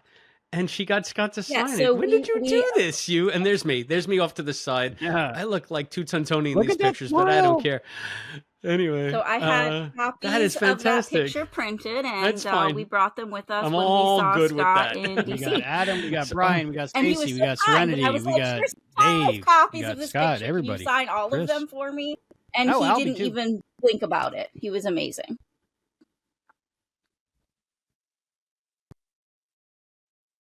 Oh, that's fantastic. Thank you so much. Well, we're definitely stalking him. And there's a card in there too that you missed. But Oh, such a great guy. Okay. Oh, that's fantastic. Thank you, Scott. If you're watching, I know you are. I know you're stalking us, Scott. So this will go with the other autographs shot I have of Scott. Yes. Yeah. So it's a turnabout is fair play. Yes. It's a cute little Aw, Halloween look at that. card. And there's the inside. And it says, Chris, I had Scott sign a I don't copy see of this Scott photo for you every while week. we were in DC. So We wish you yeah, could have made it, DC was Stacy. the Oh, so you best brought those to opportunity for DC that. with you. Wow. Mhm. Yeah, I know. I was in my mind. You had done it at some point. I was a little overwhelmed. Maybe when Scott stopped I apologize. by. So thank you very much. Haunting Those Ghosts Will Go. And if anybody It's a wants Halloween to see you the know. video They'll of let out a Scott groan signing and maybe a them, boo and it's make in Halloween one of the Corman frightfully fun Productions just for you. Happy latest Halloween. videos. So go check that out. Thank you very much, Right. Stacey. All of our footage from DC. That was so thoughtful of you. This is fantastic. I love it. Now I have, like, I went. Yes. Nice. All right, and Wow. That's Dun, amazing. dun, dun, dun. Get leaping. I'm going to put this back here with our growing collection of feedback and cards. We have from Listen Linda. Now we have from Stacy. And you guys can't see it because it's not on camera, but I have mine. I got mine earlier, Stacy. Thank you so much. And I have mine on my refrigerator until Well, I get a nice frame for it. I wanted to Just give you I guys got something mine in from the person, trip anyways. So, nana boo boo. And I thought that was just cool and meta to have him glad sign we're our sorry we photo weren't able to make the Yeah. DC trip, but I'm glad I from didn't the plan last for time it. we met him. He definitely Thank you. Thank you so recognized much. the Right, group, and I'm we- pretty sure. No. He had Yeah. pain. Very no, cool. fantastic. And he's probably like, "Oh, you guys again, stalking me." Was he? We didn't get as nice of a Was he photo dressed as this Lincoln? time. When he signed it? No. Abraham Taco. Right. So next time you get him to sign the prints of the photos of him signing that photo. Yes. Oh, we'll do a video screen grab or something. That'd be cool. We still have one more thing to do Roll. before we end this live stream. We have a giveaway, and everyone that was commenting is eligible, and people who donated are eligible. No purchase necessary, only in the continental United States, and void where prohibited by law. Give away gifts, and not in Pueblo, Colorado. All right, so Right. we're going. That's where I live. I'm going through the websites. You guys feel free to help me where all the donations can come in. But What, are we doing this now? Or are we doing it at the end of the reading? I think, do we do it now or do we do it at the end of the reading? I thought we were going to do it at the end of the It's just reading to one give thing? more people a chance to enter. I don't have like a book or reading to give away. I think you should save that for the end of the you month. know? I was thinking of other things we could give away. Also, All right. I mean, however you want to do it, brother. So, I just so figured, you got to know, make a list let's so you see. don't forget keep anybody. people coming, keep people, give them some incentive. all right, so at the end of November. Yeah.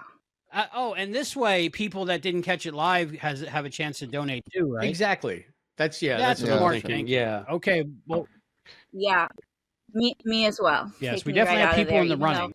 Even though I did So, send a watch super us chat live, trying to comment, encourage our chat to donate. like I jump made on the I made a lot of bandwagon, and they comments, didn't but I'm get the going hint. to just officially recuse myself. Yeah, For being anybody eligible. in the QLP Yeah. group has to. Yeah.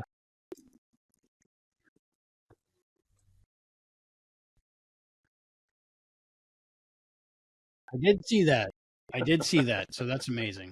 So you I have will the also month of say- November until I think our last reading is going to be a few days before Thanksgiving, because we don't want to take up people's Thanksgiving. Oh, well, we have to make it just so It's you know. I Saturdays. have an opera one Saturday. Which Saturday do you? What's the third Saturday? Sorry, I have an opera. Yeah. You have a beautiful So- voice. It would be a shame if you didn't share it with the world, Chris. So we might have to move one of these to a Sunday, is all I'm saying. Okay, I'm up for And I that. have a Because birthday party. Serenity wanted to participate in one of them anyway. Okay, cool. And I only have her every other So- Saturday. And we read all the dirty parts tonight, so that's good. All right. Ruffalo Taco is going to comment daily. Roll for Tarako. Oh, for Roll for Tarako. I don't get the reference, so maybe that's why I'm messing it up. I just want to go back to a comment that I made at 9:10, like almost an hour ago. Okay. I don't know if it was pointed out, but it was hilarious. We've been introduced to the character of Berenger, and he's like talking about how the club is ruining the town. I said they've got capital T, and that rhymes with P, and that stands for pool. Music Man. Music Man. Love that reference. Thank you. Even I got that reference. I thought that you might. That's funny. I think Chris made that reference a couple days ago in one of our lengthy conversations. Two more questions, Chris, for the author, since I have you here. Normally don't do Uh-huh. this. I'm embarrassing myself. You have me for three. Three questions. Oh, wait, that's the wrong show. That's the Wrong next show. We do Star Trek trivia. Right, So if you're good at Star Trek trivia, check out Trek Exploration. Right. live And with it? also witness me if you guys really like this live stuff and you want to follow us to that show. I usually do a synopsis with a rundown. I ain't going to bother with that. We're just going to go right on, and I'm going to just wing my synopsis All right. for this episode of Lower I was Deck. going to say, yeah, I Anyway. love your synopsis. Yeah, like I'm not doing He that. does Okay, great synopses, right? All right. The Anyway. 2 questions. Maybe I got you for 3 questions. I'll think of one moment. Okay, what are the questions? Tawny, sir? where did that name come from? Was it Tawny Katane? It just seemed like a stripper name. Okay. What is And that's actually, spoiler alert, it's not her real name. the book is ruined for me. Roll is a rolling dice. That part I know. And I just like the bird Turaco. It's a part of my brand. Okay, Turaco. It's a Okay. bird. Okay. Roll for Churro. And the other one is, what does marron mean in Federation Standard? Maron. That's how it really is. It's maron. Yeah. Not mudon. But in my whole life, I've heard it as maron. What does it mean in But that's like marron. I can't tell you because my phone died about 2/3 of the way I had to through shut the mine thing. off So because my diabetes monitor was blinking every 5 minutes. right, it's maron, Marron, I believe. I don't know And- Italian. Okay, but I mean, not to change the subject, but if your diabetes monitor is blinking, just maybe don't turn it off. Like, Hey, is that a he thing doesn't you want to should ruin the pay show. Right, attention to? I don't know how to turn the alarm off. It would go beep, beep, beep, and then it stopped my hard camera, which is my iPhone, from recording. So I was like, After the 3rd time, I was like, okay, you're going silent for now. I'll check it between shows. Or we'll just call the ambulance one when or you the drop. other. No, I'm doing one all or the right. other. I'm doing all right. I'm in the green. So, It's a live show. Somebody will show yeah, up. They'll somebody see will what's show up. happening. They'll see me. If you don't see me, call somebody. All right, so we'll be back every week this month. The month of Matt, November is the month of Matt, and besides the live streams where we're reading Foreknowledge, there might be another couple live streams. People are planning things, thinking about things. I'm up for all ideas. Anything we can do to help support Matt and Matt's family, that'd be great. And also, we're going to have previously unreleased Matt Dale content. There is stuff. So be on the lookout for Now that. I So have like, everybody's subscribe, signature turn on except John's notifications, because he didn't so come you see know us. when we do go live and when we do have new content coming out. Oh, there's the book. I got mine behind me by my blue French one. I did meet him. Mine always I within. did meet John at the connector, John Irons and is on vacation. totally failed to think of asking for it then or for a picture. No, or he was at the connector. anything My kids were because sick. I we were a couldn't little go. starstruck. Yeah, we were so- meeting Scott back. I eventually got to meet John Irons in person. Yes. Actually, if you want the honest truth, it's because Chris didn't even introduce us to John, Honestly, and we didn't even know who the heck he me was signing. until 5 minutes later. And I was Me like, signing "Oh wait!" thing And then it was too officially- You were a late, and little I was like, Star Trek "Never because mind." you were meeting me. I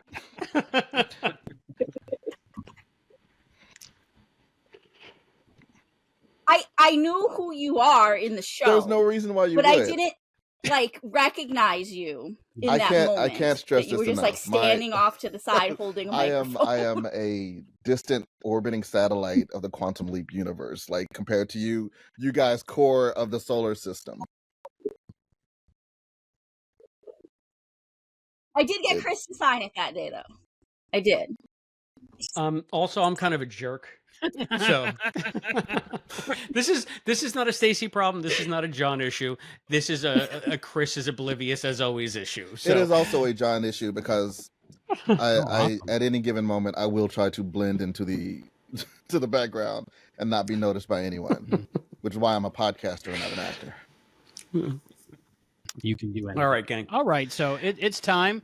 Thank you, everyone, for joining us. Thank you for everyone who donated, and keep those donations coming in. Remember, there is that QR code on the screen. There will be a link down below shortly, and just Google Matt Dale Stacy. GoFundMe and donate and give what you can. Thank you so much. So, for the Quantum Leap Podcast, I'm Albie. I'm Chris. I'm Brian. I'm John. And thank you so much to Hayden that joined us. He's on assignment right now. And we'll see you next time. Happy month of Matt.